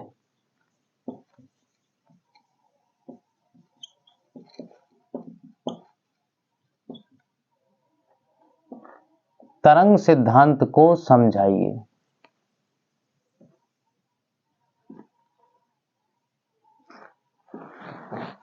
मेरे हिसाब से एक ही क्वेश्चन। दूसरा क्वेश्चन चलो लिख लो। दूसरा क्वेश्चन है वैद्युत चुंबकीय तरंगों के गुण, उन्हें पढ़ लेना। वैद्युत चुंबकीय तरंगों के गुण, भैया राइटिंग हमारी थोड़ी सी ऐसी है, आप समझ लेंगे। प्लस न्यूमेरिकल, इस चैप्टर के न्यूमेरिकल्स बिल्कुल पढ़ेंगे, न्यूमेरिकल जरूर आएगा एक कोई ना कोई न्यूमेरिकल इसमें से। तो पूरा चैप्टर बड़ा इंपॉर्टेंट है, अच्छे से पढ़ना। हर चैप्टर के लास्ट चैप्टर हर पार्ट के जरूर आता है, 100% फैक्ट है। आप किसी भी क्वेश्चन बैंक को उठा लीजिए या किसी भी आप अनसोल्ड को उठा के देख लीजिए, लास्ट के जो चैप्टर हैं उनसे 100% आता है, क्योंकि वो होशियार है बच्चे से ज्यादा है। क्यों? क्योंकि उसे पता है बच्चा वहां तक नहीं पहुंचेगा, शुरू के चैप्टर को रट्टा मारेगा, रट्टाफिकेशन याद हो जाएगा, बार बार पढ़ेगा उन्हें, यहाँ तक पहुंचता ही ना वो बेचारा। और यही क्वेश्चन देखने के लिए मिल जाते हैं। फिर कहता पढ़ा हुआ नहीं आया हमारा, अरे आएगा कहां से, पहुंचो तो सही, पहले उल्टा पढ़ लो, क्या दिक्कत है, पहले इसे पढ़ लो जो क्वेश्चन इंपॉर्टेंट है। तो बच्चों मैंने पार्ट ए कंप्लीट कर दिया, आप इसे एक बार नोट कर लो जरा। ठीक है, अब मैं पार्ट भी आपको बताने वाला हूँ क्या क्या पढ़ना है, बहुत कम अब टॉपिक मैं आपको बताऊंगा, ठीक है, और इंपॉर्टेंट बताने हैं और भी, ठीक है, जल्दी ही से खत्म करते हैं। पहले से आप स्क्रीनशॉट ले लो इसका एक।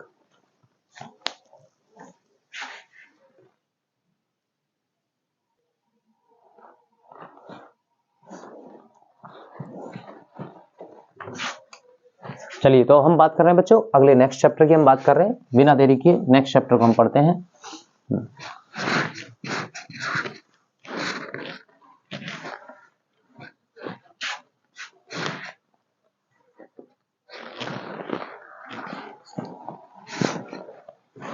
हाँ, चैप्टर नंबर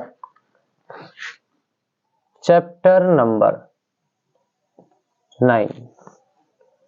चैप्टर नंबर 9 का नाम है बच्चों किरण प्रकाशिकी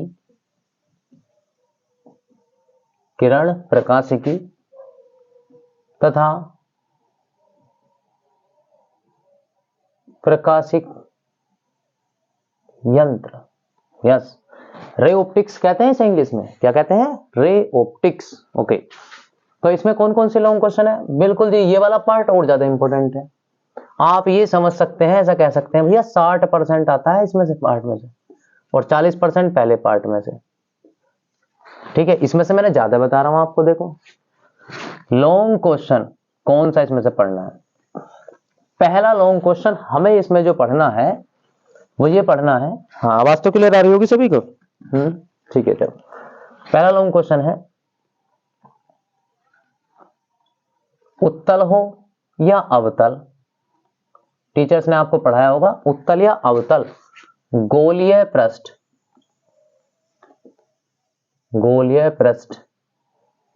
के लिए अपवर्तन का सूत्र। हाँ जी, कोई भी एक तैयार कर लो, अगर एक तैयार हो गया तो दूसरा अपने आप तैयार हो जाएगा, बिल्कुल सेम है, बस चित्र में डिफरेंस है। थ्योरेटिकल जब हम टॉपिक को करते हैं मैथमेटिकली तो उसमें कोई डिफरेंस नहीं है, दोनों का आंसर सेम ही आता है, बिल्कुल सेम आना दोनों का आंसर। दूसरा, लेंस मेकर का सूत्र। अगर लेंस मेकर का जानते तो लेंस का सूत्र भी उत्पत्ति हो जाती लेंस मेकर से। कितना? 1/f बराबर n minus 1/r1 minus 1/r2, ये वाला डेरिवेशन। संपर्क में रखे, हाँ क्या है? संपर्क में रखे दो लेंसों की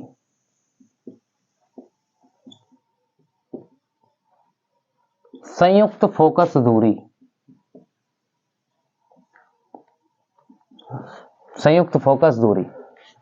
मतलब डेरिवेशन ये भी हो सकता है 1/f बराबर 1/f1 प्लस 1/f2, मतलब ये दोनों उत्तल हैं तब के लिए है, और एक अवतल और एक उत्तल हो तो माइनस लग जाएगा इसमें डेरिवेशन में। देखिएगा इन तीनों में से कोई एक क्वेश्चन 100% आएगा। सबसे ज्यादा नंबर का है ये किरण प्रकाशिकी, ये जो होता है आपका रे ऑप्टिक्स और वेव ऑप्टिक्स, कम से शायद 13 नंबर का इसमें है, तो इसलिए इनमें से कोई तीनों में से एक क्वेश्चन जरूर देखने के लिए मिलेगा। आइए हम अगले क्वेश्चन की बात करते हैं। इसमें क्वेश्चन नंबर 4 है इसमें। हाँ, प्रिज्म के अपवर्तनांक का व्यंजक कौन सा? n बराबर sine a plus delta m upon 2 बटे साइन a/2, ये वाला व्यंजक। अगला 5वां, दूरदर्शी या सूक्ष्मदर्शी। हालांकि दूरदर्शी इंपॉर्टेंट है, सूक्ष्मदर्शी इस बार आया हुआ है तो फिर भी, लेकिन मैं ओब्लिक करके लिख दे रहा हूं, दूरदर्शी या सूक्ष्मदर्शी का किरण आरेख। भैया पूरा टॉपिक ना लिखना होता, उसे भी पता है एग्जामिनर को। किरण आरेख मतलब चित्र का किरण आरेख बनाइए, ठीक है, तथा इसकी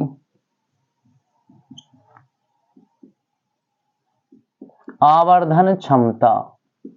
कोई भी एक आवर्धन क्षमता पूछेगा, या तो जब प्रतिबिंब न्यूनतम दूरी पर बनता है या प्रतिबिंब अनंत पर बनता है। ऐसे ही आया हुआ है, कोई से भी क्वेश्चन बैंक में या कोई से भी प्रैक्टिस सेट को आप उठा लीजिए, सबको समझ में आ जाएगा इस प्रकार से। ध्यान दीजिए, इन दोनों में से देगा तो कोई एक देगा 100%। लॉजिक है भैया पढ़ने का, बहुत आसान है, ज्यादा सेकंड को ज्यादा पढ़ना है तुम्हें। जब मैंने कहा 60% से ज्यादा आता है सेकंड में से, हाँ 40% पुराने भाग में से। ठीक है, तो समझ लीजिए इसे कितना इंपॉर्टेंट है। इन तीनों में से कोई एक क्वेश्चन हमें देखने के लिए मिल जाएगा।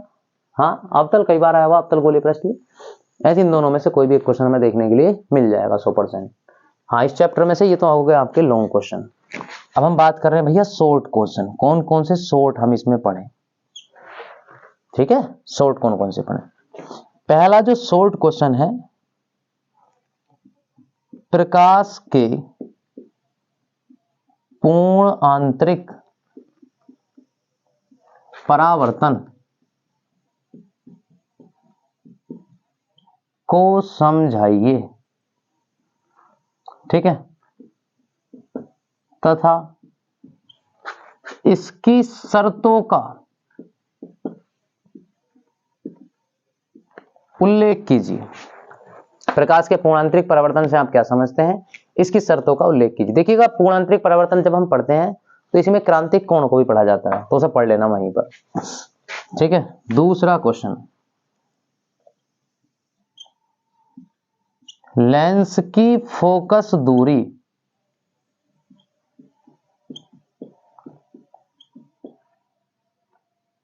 किन किन बातों पर, हाँ 1 नंबर में ही निर्भर करती है।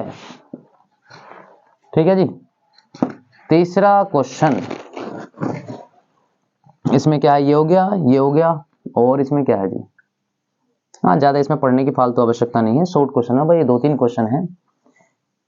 और भी 1-2 क्वेश्चन होगा, आप उसमें देख लेना अपने आप। ठीक है, मेरे हिसाब से यही आपको पढ़ने, फालतू नहीं पढ़ने और ज्यादा। अब ध्यान दीजिए, न्यूमेरिकल प्लस न्यूमेरिकल, न्यूमेरिकल्स कौन कौन से न्यूमेरिकल्स पढ़े। अच्छा हाँ, एक टॉपिक इसमें देखो, इसी पर आधारित एक टॉपिक है, उस टॉपिक का नाम है प्रकाशिक तंतु। 3 नंबर में पूछ लेगा उसे, प्रकाशिक तंतु को भी 3 नंबर में। हाँ प्रकाशिक तंतु इस पर आधारित युक्ति का नाम है, ऑप्टिकल फाइबर कहते हैं इसे। न्यूमेरिकल्स किस पर पढ़ने हैं, न्यूमेरिकल्स पढ़ने हैं हमें या तो संपर्क में रखे तो लेंस, इस पर न्यूमेरिकल, या फिर लेंस मेकर, बस इन 2 पर न्यूमेरिकल आपको पढ़िए अच्छे से। बहुत अच्छा चैप्टर तैयार करिए इसे आप अच्छे तरीके से, बहुत आता है इस चैप्टर में से। हाँ ठीक है, हाँ लगभग 13 नंबर के आसपास में पूछता है। अगला चैप्टर में बात कर रहा हूं, इसे मैं रफ कर दे रहा हूं।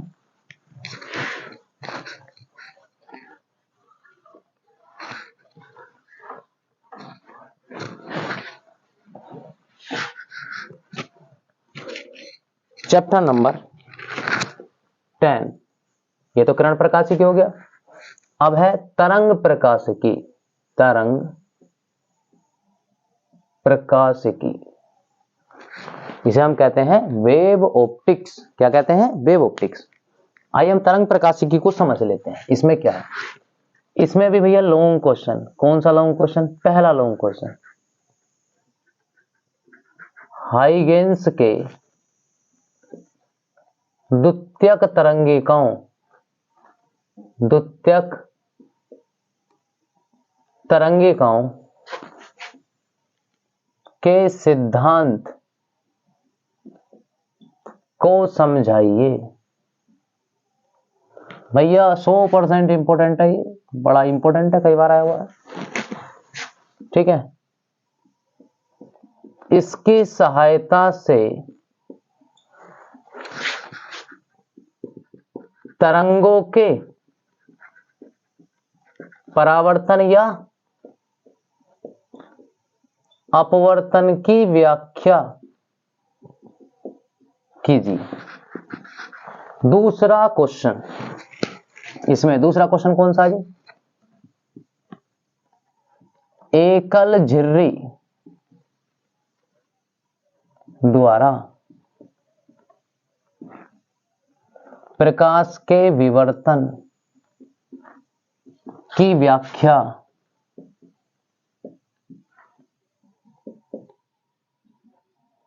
कीजिए। हाँ कौन सा है पता ही है, ई साइन थीटा बराबर एम लैम्डा प्लस माइनस, ये डेरिवेशन है। ऐसा चित्र बनाया होगा एक डिजाइन, ये ऐसे करके, ठीक है, ये वाला टॉपिक है। हाँ तो रफ करते हुए समझ में आ गया होगा, ये बहुत इंपॉर्टेंट है भैया टॉपिक है। अब इसमें और लॉन्ग क्वेश्चन में क्या पढ़ना है, एक क्वेश्चन और पढ़िए।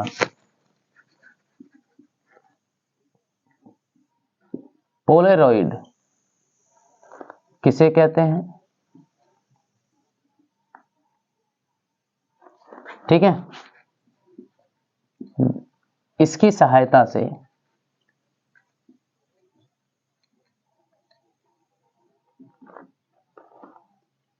यह कैसे पता लगाएंगे, कैसे पता लगाएंगे कि दिया गया प्रकाश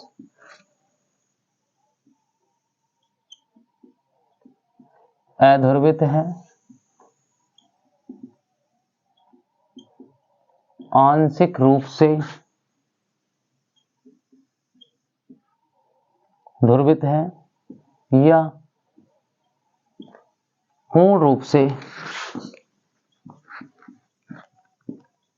ध्रुवित है। ठीक है जी। हाँ ये क्वेश्चन थोड़े से भैया इंगेर लें, आप इतना नोट कर लो इसे, मैं थोड़ा साइड हो जाऊं लो।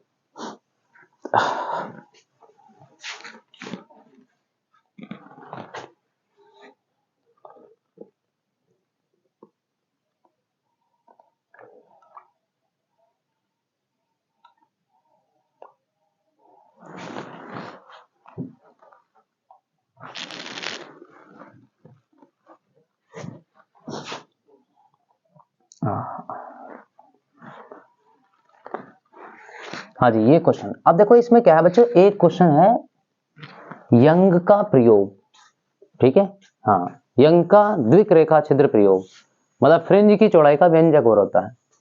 अब उस क्वेश्चन में क्या है, एनसीईआरटी में ये लिखा हुआ है उसमें चैप्टर में कि वो जो टॉपिक है उसके सूत्र की उत्पत्ति हमें नहीं करनी है। उसमें स्पष्ट लिखा हुआ है कि सूत्र की उत्पत्ति नहीं, केवल सूत्र पढ़ा जाएगा, सूत्र की उत्पत्ति नहीं पढ़नी।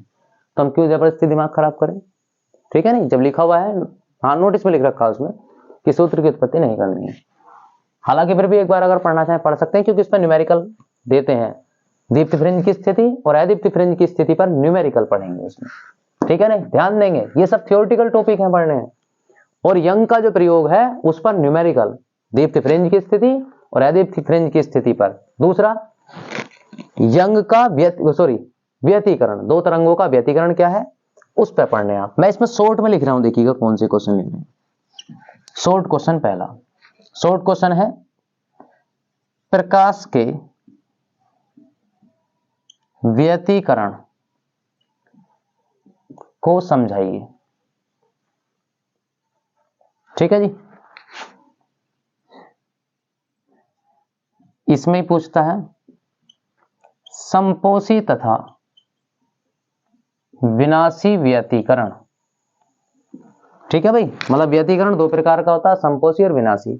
तो संपोषी और विनाशी व्यतिकरण की शर्तों का उल्लेख क्या देता है, शर्तों का उल्लेख कीजिए। हाँ जी क्वेश्चन पहला है।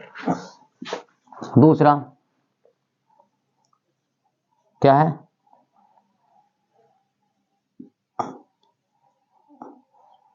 हाँ एक क्वेश्चन आता है, मैं बात को लिखूंगा, क्वेश्चन है इसमें कला संबद्ध, संबद्ध बै और दै में है, संबंध नहीं संबद्ध ही होता है, कोहेरेंट बोलते हैं इसे। कला संबंध या संबद्ध स्रोत क्या है या क्या होता है ना, या क्या होते हैं, प्रकाश के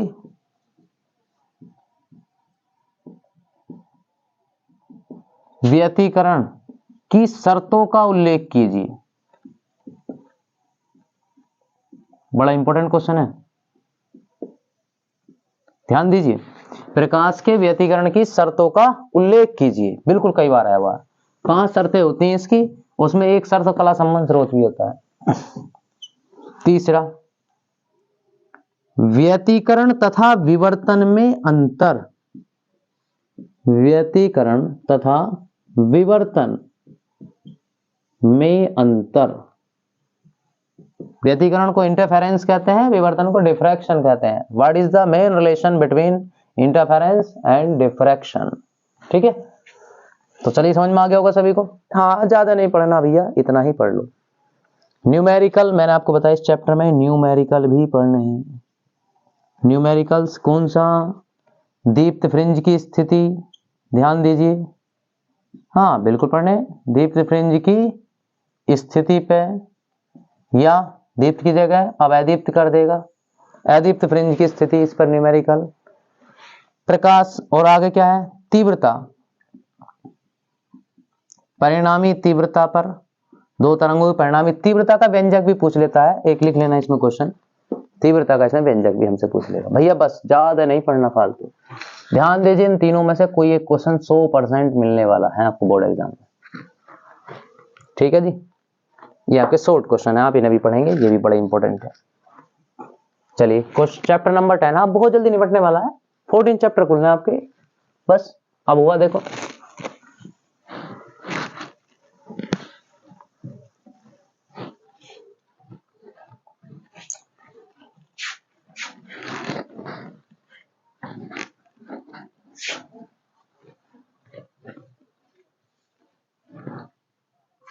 टिंग टिंग टिंग।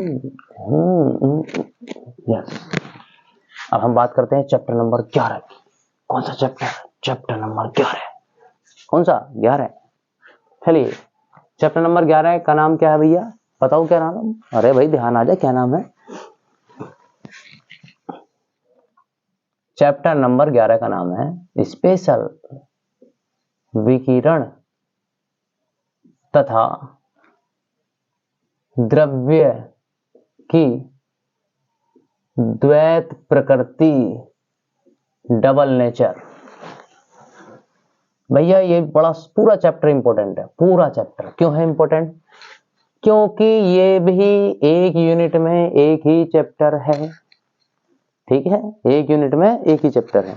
तो मैंने अभी आपको समझाया, चैप्टरों से आए या ना आए, लेकिन यूनिट में से जरूर आता है। ध्यान रखना है, यूनिट में से जरूर आता है। इसलिए जिनमें चैप्टर को देख लें, जिन यूनिट में एक एक चैप्टर है, उस चैप्टर को तो घोट दो, बिल्कुल बढ़िया करके याद कर लीजिए अच्छे तरीके। लॉन्ग क्वेश्चन, पहला लॉन्ग क्वेश्चन,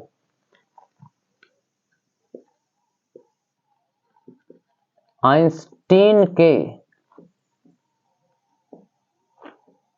प्रकाश वैद्युत समीकरण कौन सा? हाफ mv मैक्स स्क्वायर, हाँ स्क्वायर है, बराबर h new minus new note की उत्पत्ति। पहला लॉन्ग क्वेश्चन की उत्पत्ति कीजिए। ज्यादातर तो इतना ही आता है। फिर कह देता है इसकी सहायता से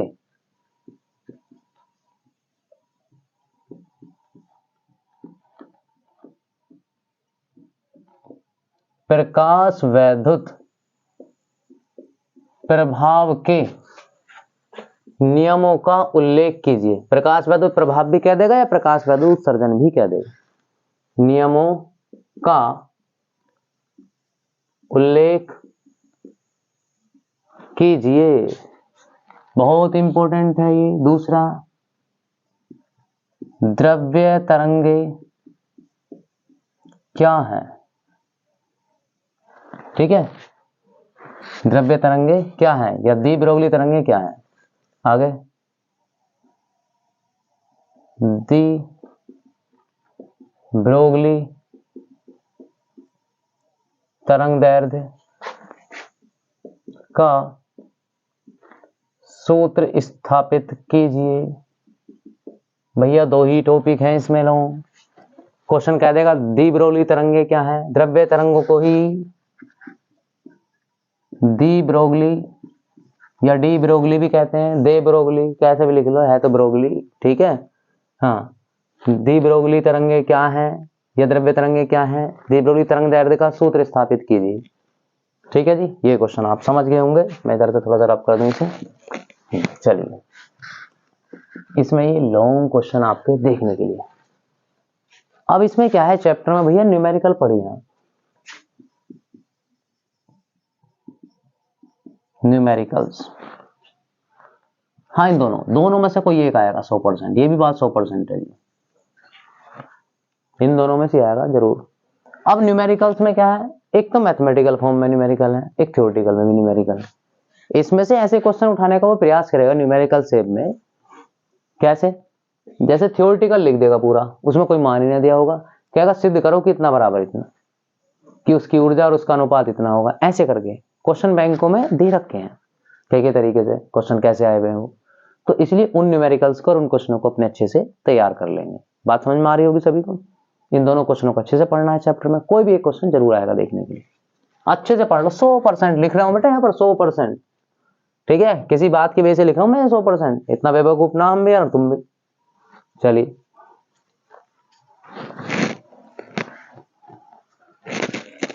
इस चैप्टर को रट गए रहो बिल्कुल, बहुत मिलेगा इसमें देखने के लिए। आइए नेक्स्ट चैप्टर हम पढ़ते हैं, चैप्टर नंबर 12। चैप्टर नंबर 12 का नाम है परमाणु यानी कि एटम्स। आइए परमाणु को समझते हैं। हाँ, अच्छा, उसमें से शॉर्ट क्वेश्चन रह गए क्या उसके? ओहो, शॉर्ट क्वेश्चन रह गए तो बताया क्यों ना तुमने। लो एक मिनट भैया, चैप्टर नंबर 11 के शॉर्ट क्वेश्चन और देख लो भैया। शॉर्ट क्वेश्चन, एक दो क्वेश्चन शॉर्ट क्वेश्चन कौन कौन से हैं?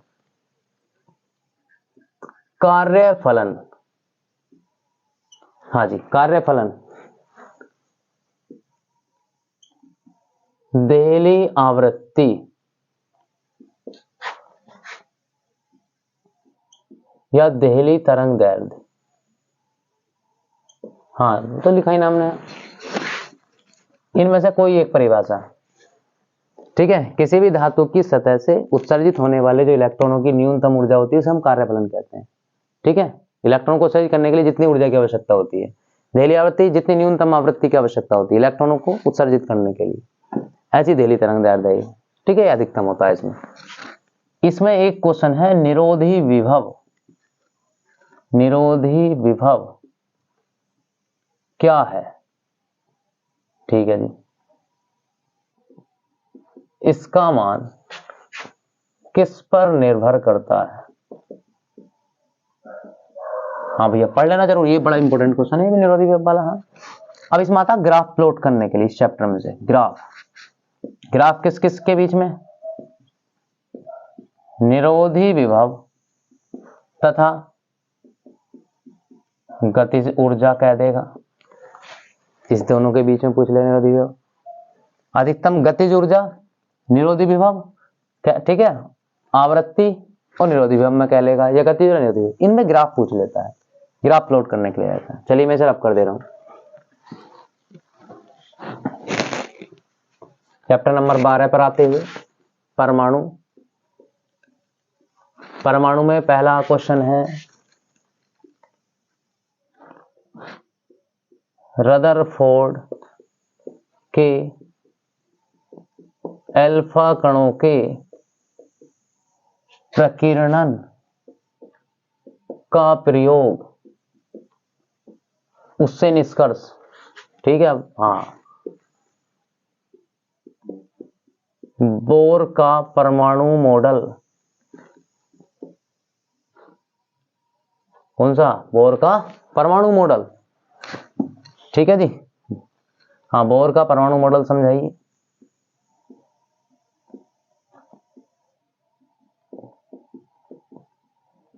इसकी सहायता से बोर कक्षा की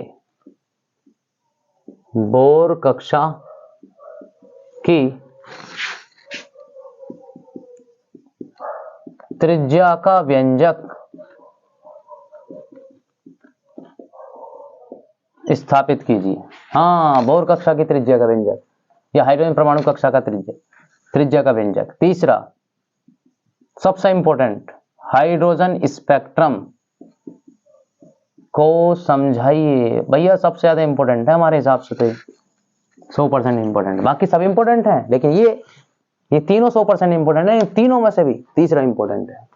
हाइड्रोजन स्पेक्ट्रम मतलब समझ रहे हो कौन क्या है ये? लाइमन, बामर, पाश्चन, ब्रैकेट, फुंड, ये सब श्रेणियां हैं। इन श्रेणियों का उल्लेख करना है इसमें। पढ़िए, 100% कोई एक क्वेश्चन जरूर मिलेगा 100% इन तीनों में से, और तीनों में सबसे पहले उठाने का इसकी प्रायोरिटी होगी। ठीक है जी, हाँ देख लेना, अगर ज्यादा बार आया हुआ तो तीनों क्वेश्चनों में से देखने के लिए हमें मिल जाएगा। बस इसमें ये पढ़ना है। इसके साथ साथ अगर आप देखें इसमें, हाँ इतना ही पढ़ लो। इसमें है न्यूमेरिकल, चैप्टर में न्यूमेरिकल्स भैया। हाँ ये परमाणु और नाभिक यूनिट 1 है, लेकिन ये चैप्टर परमाणु में न्यूमेरिकल्स जो आते हैं, हाइड्रोजन परमाणु की ऊर्जा ये होती है E बराबर -13.6 बटे n², इतने इलेक्ट्रॉन वोल्ट। इस पर आधारित सवाल आते हैं।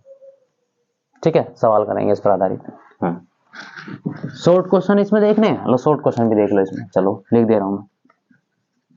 शॉर्ट क्वेश्चन पहला,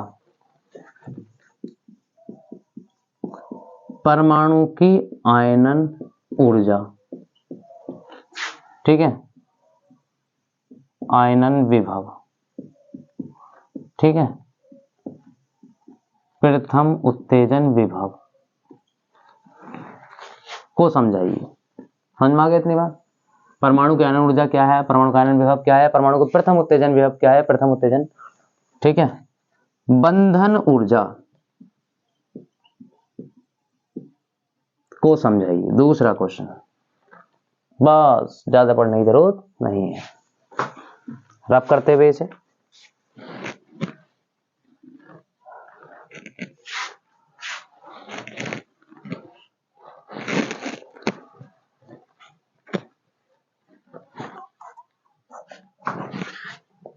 चलिए चैप्टर नंबर 13 और चैप्टर नंबर 14, ज्यादा देर नहीं, अब लास्ट, ठीक है, चैप्टर की ओर है हम।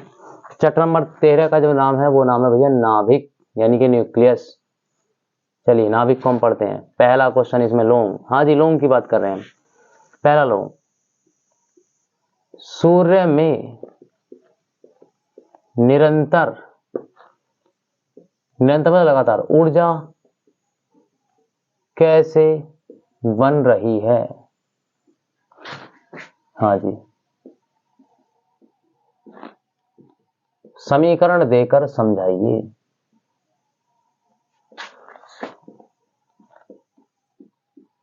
यह क्रिया अति उच्च ताप पर क्यों होती है?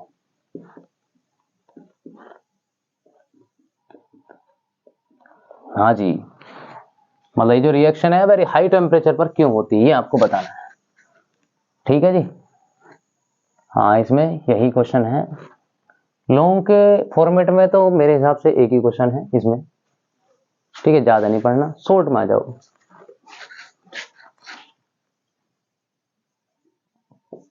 शॉर्ट पहला क्वेश्चन, नाभिकीय विखंडन, नाभिकीय संलयन, ठीक है, को समझाइए, मतलब उदाहरण सहित। दूसरा, परमाणु द्रव्यमान मात्रक AMU क्या है? ठीक है, इसका संबंध, ठीक है, जूल से क्या है?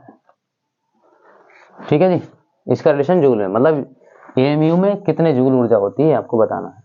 ठीक है, इस प्रकार से आपसे पूछ लेगा, या MEB में पूछ लेगा, किलोग्राम में पूछ लेगा, इस तरीके से हमसे पूछ लेगा एक MU में कितने किलोग्राम होते हैं। ठीक है, क्या देगा, इसका मान किलोग्राम में कितना होता है, ऐसे कह देगा क्वेश्चन। देख लेना, क्वेश्चन बैंक में दे रखा है इस प्रकार से क्वेश्चन। तीसरा क्वेश्चन, द्रव्यमान क्षति से क्या तात्पर्य है? ठीक है, इसका मान बंधन ऊर्जा पर कैसे निर्भर करता है, या बंधन ऊर्जा से क्या संबंध रखता है? ठीक है, द्रव्यमान छति और बंधन ऊर्जा में क्या संबंध है, समझ में आ गया होगा। ठीक है, ये हो गया क्वेश्चन, इसमें ये हो गया, बस फालतू पढ़ने की जरूरत नहीं है भैया। प्लस इसमें से न्यूमेरिकल जरूर पढ़ें, 5 नंबर का न्यूमेरिकल है, कई सारे मान देगा, बहुत बड़ा सा लगता है देखने में, करने बड़ा आसान होता है। जिन बच्चों ने न्यूमेरिकल्स पढ़े इस चैप्टर के, उन्हें पता होगा कितने आसान न्यूमेरिकल है।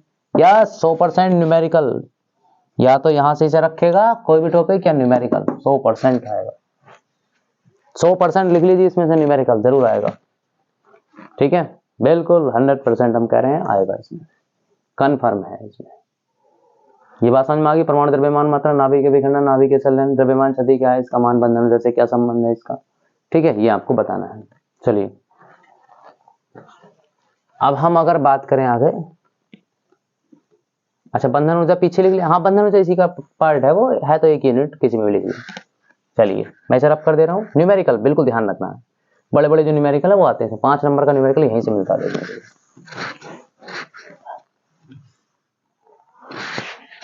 अच्छा एक क्वेश्चन और भैया, हाँ मुझसे छूट गया एक क्वेश्चन इसमें, कौन सा समस्थानिक समभारिक समन्यूट्रॉनिक, हालांकि तुमने केमिस्ट्री में पढ़ा है। अब ये क्वेश्चन समस्थानिक समभारिक और समन्यूट्रॉनिक को समझाइए। अब ये क्वेश्चन कैसे आया हुआ, 23 में आया हुआ है शायद, जहां तक है 23 में पूछा है कि परमाणु क्रमांक तथा द्रव्यमान संख्या के आधार पर, ठीक है, व्याख्या कीजिए। परमाणु के, इसकी व्याख्या करनी है आपको। तो ज्यादातर हमें क्या करना है, पदार्थों का वर्गीकरण पूछ लेता है परमाणु क्रमांक और परमाणु भार के आधार पर। तो परमाणु क्रमांक और परमाणु भार के आधार पर जो पदार्थों का वर्गीकरण होता है, अगर हम देखें तो समस्थानिक होते हैं या संभारिक होते हैं। ठीक है, इन दोनों की व्याख्या करनी है। क्वेश्चन बैंक में दिया हुआ, एक बार पढ़ लें सही करके, कैसे कैसे क्वेश्चन आया हुआ है।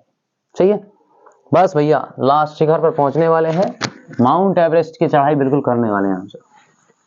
Last chapter number 14। ठीक है, अब चैप्टर नंबर 14 का जो नाम है वो क्या है, इसका नाम है इलेक्ट्रॉनिक्स। क्या नाम है, इलेक्ट्रॉनिकी। चलिए हम पढ़ते हैं इसे।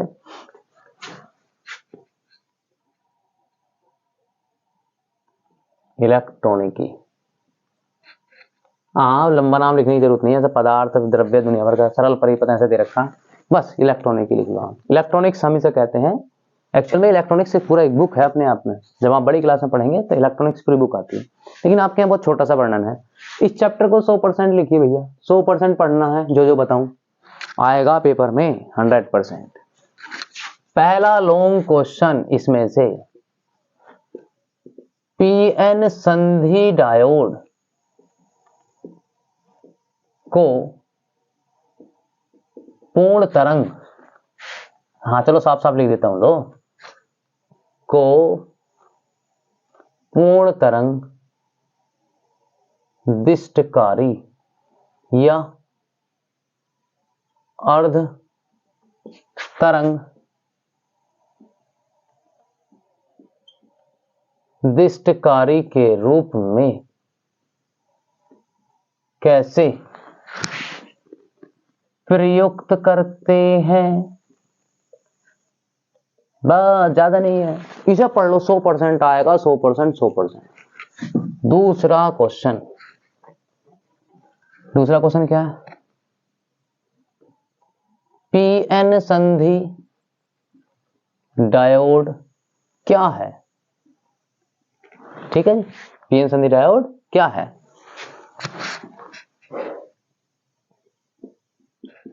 इसका प्रयोग, ठीक है, अग्र अभिनत तथा पश्च अभिनत में कैसे करते हैं।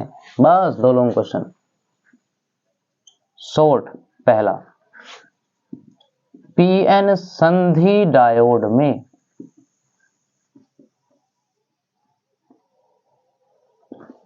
अपक्षय परत का निर्माण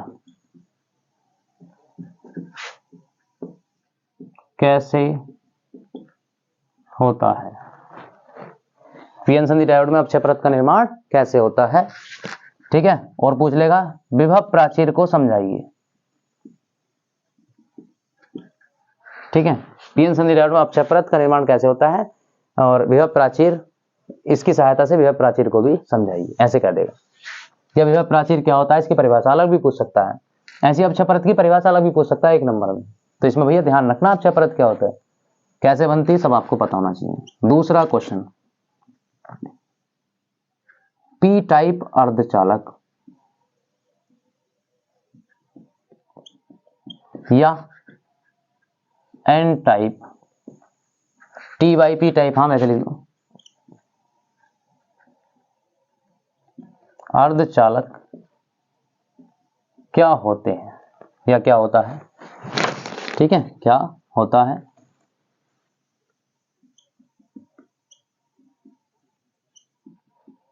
इसमें आवेश वाहक का कार्य कौन करता है? मतलब पी में आवेश वाहक कौन है, अल्पसंख्यक और बहुसंख्यक कौन से आवेश वाहक होते हैं, ये आपको बताना है। ठीक है, समझ में आ गया शॉर्ट क्वेश्चन में। तीसरा क्वेश्चन है भैया इसमें, हाँ आ जाओ, तीसरा क्वेश्चन आता है, बिल्कुल हाँ, ये रह गया हमारा क्वेश्चन। ऊर्जा बैंड संरचना कह लो या सिद्धांत कह लो। बैंड मतलब सुंदर बैंड, वैसा बैंड ना, ठीक है, हाँ ये बैंड थ्योरी है। ऊर्जा बैंड सिद्धांत या संरचना के आधार पर चालक, अचालक तथा अर्धचालक को समझाइए। हाँ जी, सबने लिख रखा होगा, ऊर्जा बैंड संरचना के आधार पर चालक क्या होता है, चालक क्या होता है, अर्धचालक क्या होता है, ये समझाना है आपको। ठीक है जी, इसमें बिल्कुल 100% इंपोर्टेंट है, पूरा चैप्टर पढ़ना, पूरा आएगा 100%, कोई नहीं काट सकता इस चैप्टर में से, ये हम बिल्कुल लिख कर दे सकते हैं इस बात को, तो इसलिए पढ़ लो सही करके इसमें। ठीक है, एक क्वेश्चन और जोड़ लो इसमें, डोपिंग क्या है? डोपिंग क्या है? डोपिंग को कहते हैं मादित करना, मथने को डोपिंग कहते हैं, मिलावट करने को एक नाम दे देगा डोपिंग। ठीक है, डोपिंग क्या है, इसे क्यों किया जाता है, या इसके करने से क्या होता है? चालकता बढ़ती है इसके करने से, कंडक्टिविटी बढ़ जाती है। ठीक है, और इसमें भी ये शॉर्ट क्वेश्चन दे रखे होंगे आपके क्वेश्चन बैंकों में, एक बार निगाह मार कर सही करके पढ़ लो। और इसमें भैया 1-2 न्यूमेरिकल पढ़ लीजिए, 2-4 न्यूमेरिकल ही दे रखे हैं क्वेश्चन बैंकों में, पढ़ लो, इंपोर्टेंट न्यूमेरिकल दे रखे हैं उसमें, पढ़ लीजिए, आप अच्छे नंबर लाएंगे। देखिए ध्यान दीजिए, मैं आपको एक बात बता दूं, परेशान होने की जरूरत नहीं है। पेपर का भी पैटर्न ये हो गया है कि 100% में से भैया 70% थ्योरी और भैया 30% न्यूमेरिकल आ रहे हैं, क्योंकि नहीं पता है बच्चा, थ्योरी ना पढ़ पाता, न्यूमेरिकल तो तब करेगा। लेकिन आप में से आप बहुत होशियार हैं भैया, हमें विश्वास है कि आपने थ्योरी भी पढ़ी है, न्यूमेरिकल्स भी पढ़े हैं, तो सबको ध्यान देना है। जिन चैप्टर को मैंने आपको बताया है न्यूमेरिकल पढ़ने हैं, और जिसमें थ्योरी बताया थ्योरी उसमें से पढ़नी है। ठीक है, तो ध्यान रखना है, जिन चैप्टरों के ऊपर 100% या क्वेश्चनों के ऊपर 100% लिखा है, उन क्वेश्चनों को अवश्य याद करना है। और यदि सहरा कर सकते हैं तो आप 100% ये श्योर है कि आप 90% से ऊपर नंबर लाएंगे आप अपने। ठीक है, 90 तो मैं लिख रहा हूं, हो सकता है 95%। जो बच्चे हमसे पढ़े हैं ऑफलाइन क्लासेस में, उन्हें पता होगा कि कितने, आप देख रहे हैं पिछली बार भी डिस्ट्रिक्ट टॉपर अपने यहाँ से रहा, मंडल टॉपर भी रहे, सभी रहे बच्चे अपने यहाँ से। ठीक है, हमें यहाँ कोई दिखावा नहीं करना, कुछ नहीं, हम चाहें तो वीडियो भी डाल सकते हैं उनकी, लेकिन दिखावा करने से कोई फायदा नहीं। पहले आप खुद देखो इन्हें पढ़ के, आपके पेपर में आते हैं नहीं आते, पता चल जाएगा आपको भी। तो फालतू दुनिया भर का ड्रामा करने की कोई आवश्यकता नहीं है। आप ये देखिए, जो चीज हम बता रहे हैं, समझा रहे हैं ना, देखिए। ठीक है, इन्हें अच्छे से आप तैयार कीजिए। यदि आप इन्हें तैयार करते हैं तो आप बेहतर अंक पाएंगे अपनी परीक्षाओं में। निश्चिंत होकर के एक एक चैप्टर वाइज, जो चैप्टर को मैं ज्यादा अच्छा लिख रहा हूँ, इंपॉर्टेंट 100% है, उस चैप्टर को आप पढ़ लीजिए अच्छे तरीके से और याद कर लीजिए, उसमें से 100% आने वाला है, इन क्वेश्चनों से बाहर नहीं आए। ठीक है, देखिए हम भी अनुमान लगा रहे हैं पूरा, ठीक है, कि हाँ इतने ही क्वेश्चन आपके आएंगे, बिल्कुल आएंगे अवश्य, हर साल आते हैं तो इस बार भी अवश्य आएंगे, सीधी सी बात है। तो चलिए आप इस वीडियो को उन सब बच्चों तक भी शेयर कर दीजिए जिन बच्चों के पास और भी बहुत सारी दिक्कतें हैं, बेचारे पढ़ नहीं पाए, तो हो सकता है वो भी देख लेंगे तो कुछ अच्छे उनके नंबर आ जाएंगे, है ना। आप भी मदद कीजिए, क्योंकि आप अगर मदद करेंगे तो इस बार आपकी मदद करता है। तो वीडियो को ज्यादा से ज्यादा शेयर करेंगे, अपने सभी दोस्तों को शेयर करें, गर्ल्स बॉयज कोई भी हो, सभी एक दूसरे को शेयर करते रहेंगे, जिससे कि और बच्चों का भी बेनिफिट हो। ठीक है, आप तो लाए 90%, हमारी जो नीति है आप भी लाए 90%, आपका साथी भी लाए 90%, ठीक है ना। ये मत सोचो कि हम ही लाएं, अगर सोचता है व्यक्ति मैं ही लाऊंगा, अरे वो पीछे रहेगा हमेशा जीवन में। जो हमेशा दूसरों को अपने साथ लेकर के चलता, उसे आगे बढ़ने से कोई नहीं रोक सकता। इसलिए सबको अपने साथ लेकर के चलिए, ठीक है। आप उनकी मदद करेंगे, हो सकता है कोई आपकी भी मदद करे कहीं ना कहीं, किसी ना किसी रूप में, तो इसलिए सबकी मदद करते रहिए, वीडियो को शेयर कीजिए, लाइक सब्सक्राइब सब करते रहिए लगातार, ठीक है। तो नोट कर लीजिए आप इन क्वेश्चनों को। आज के लिए इतना ही, जय हिंद जय भारत।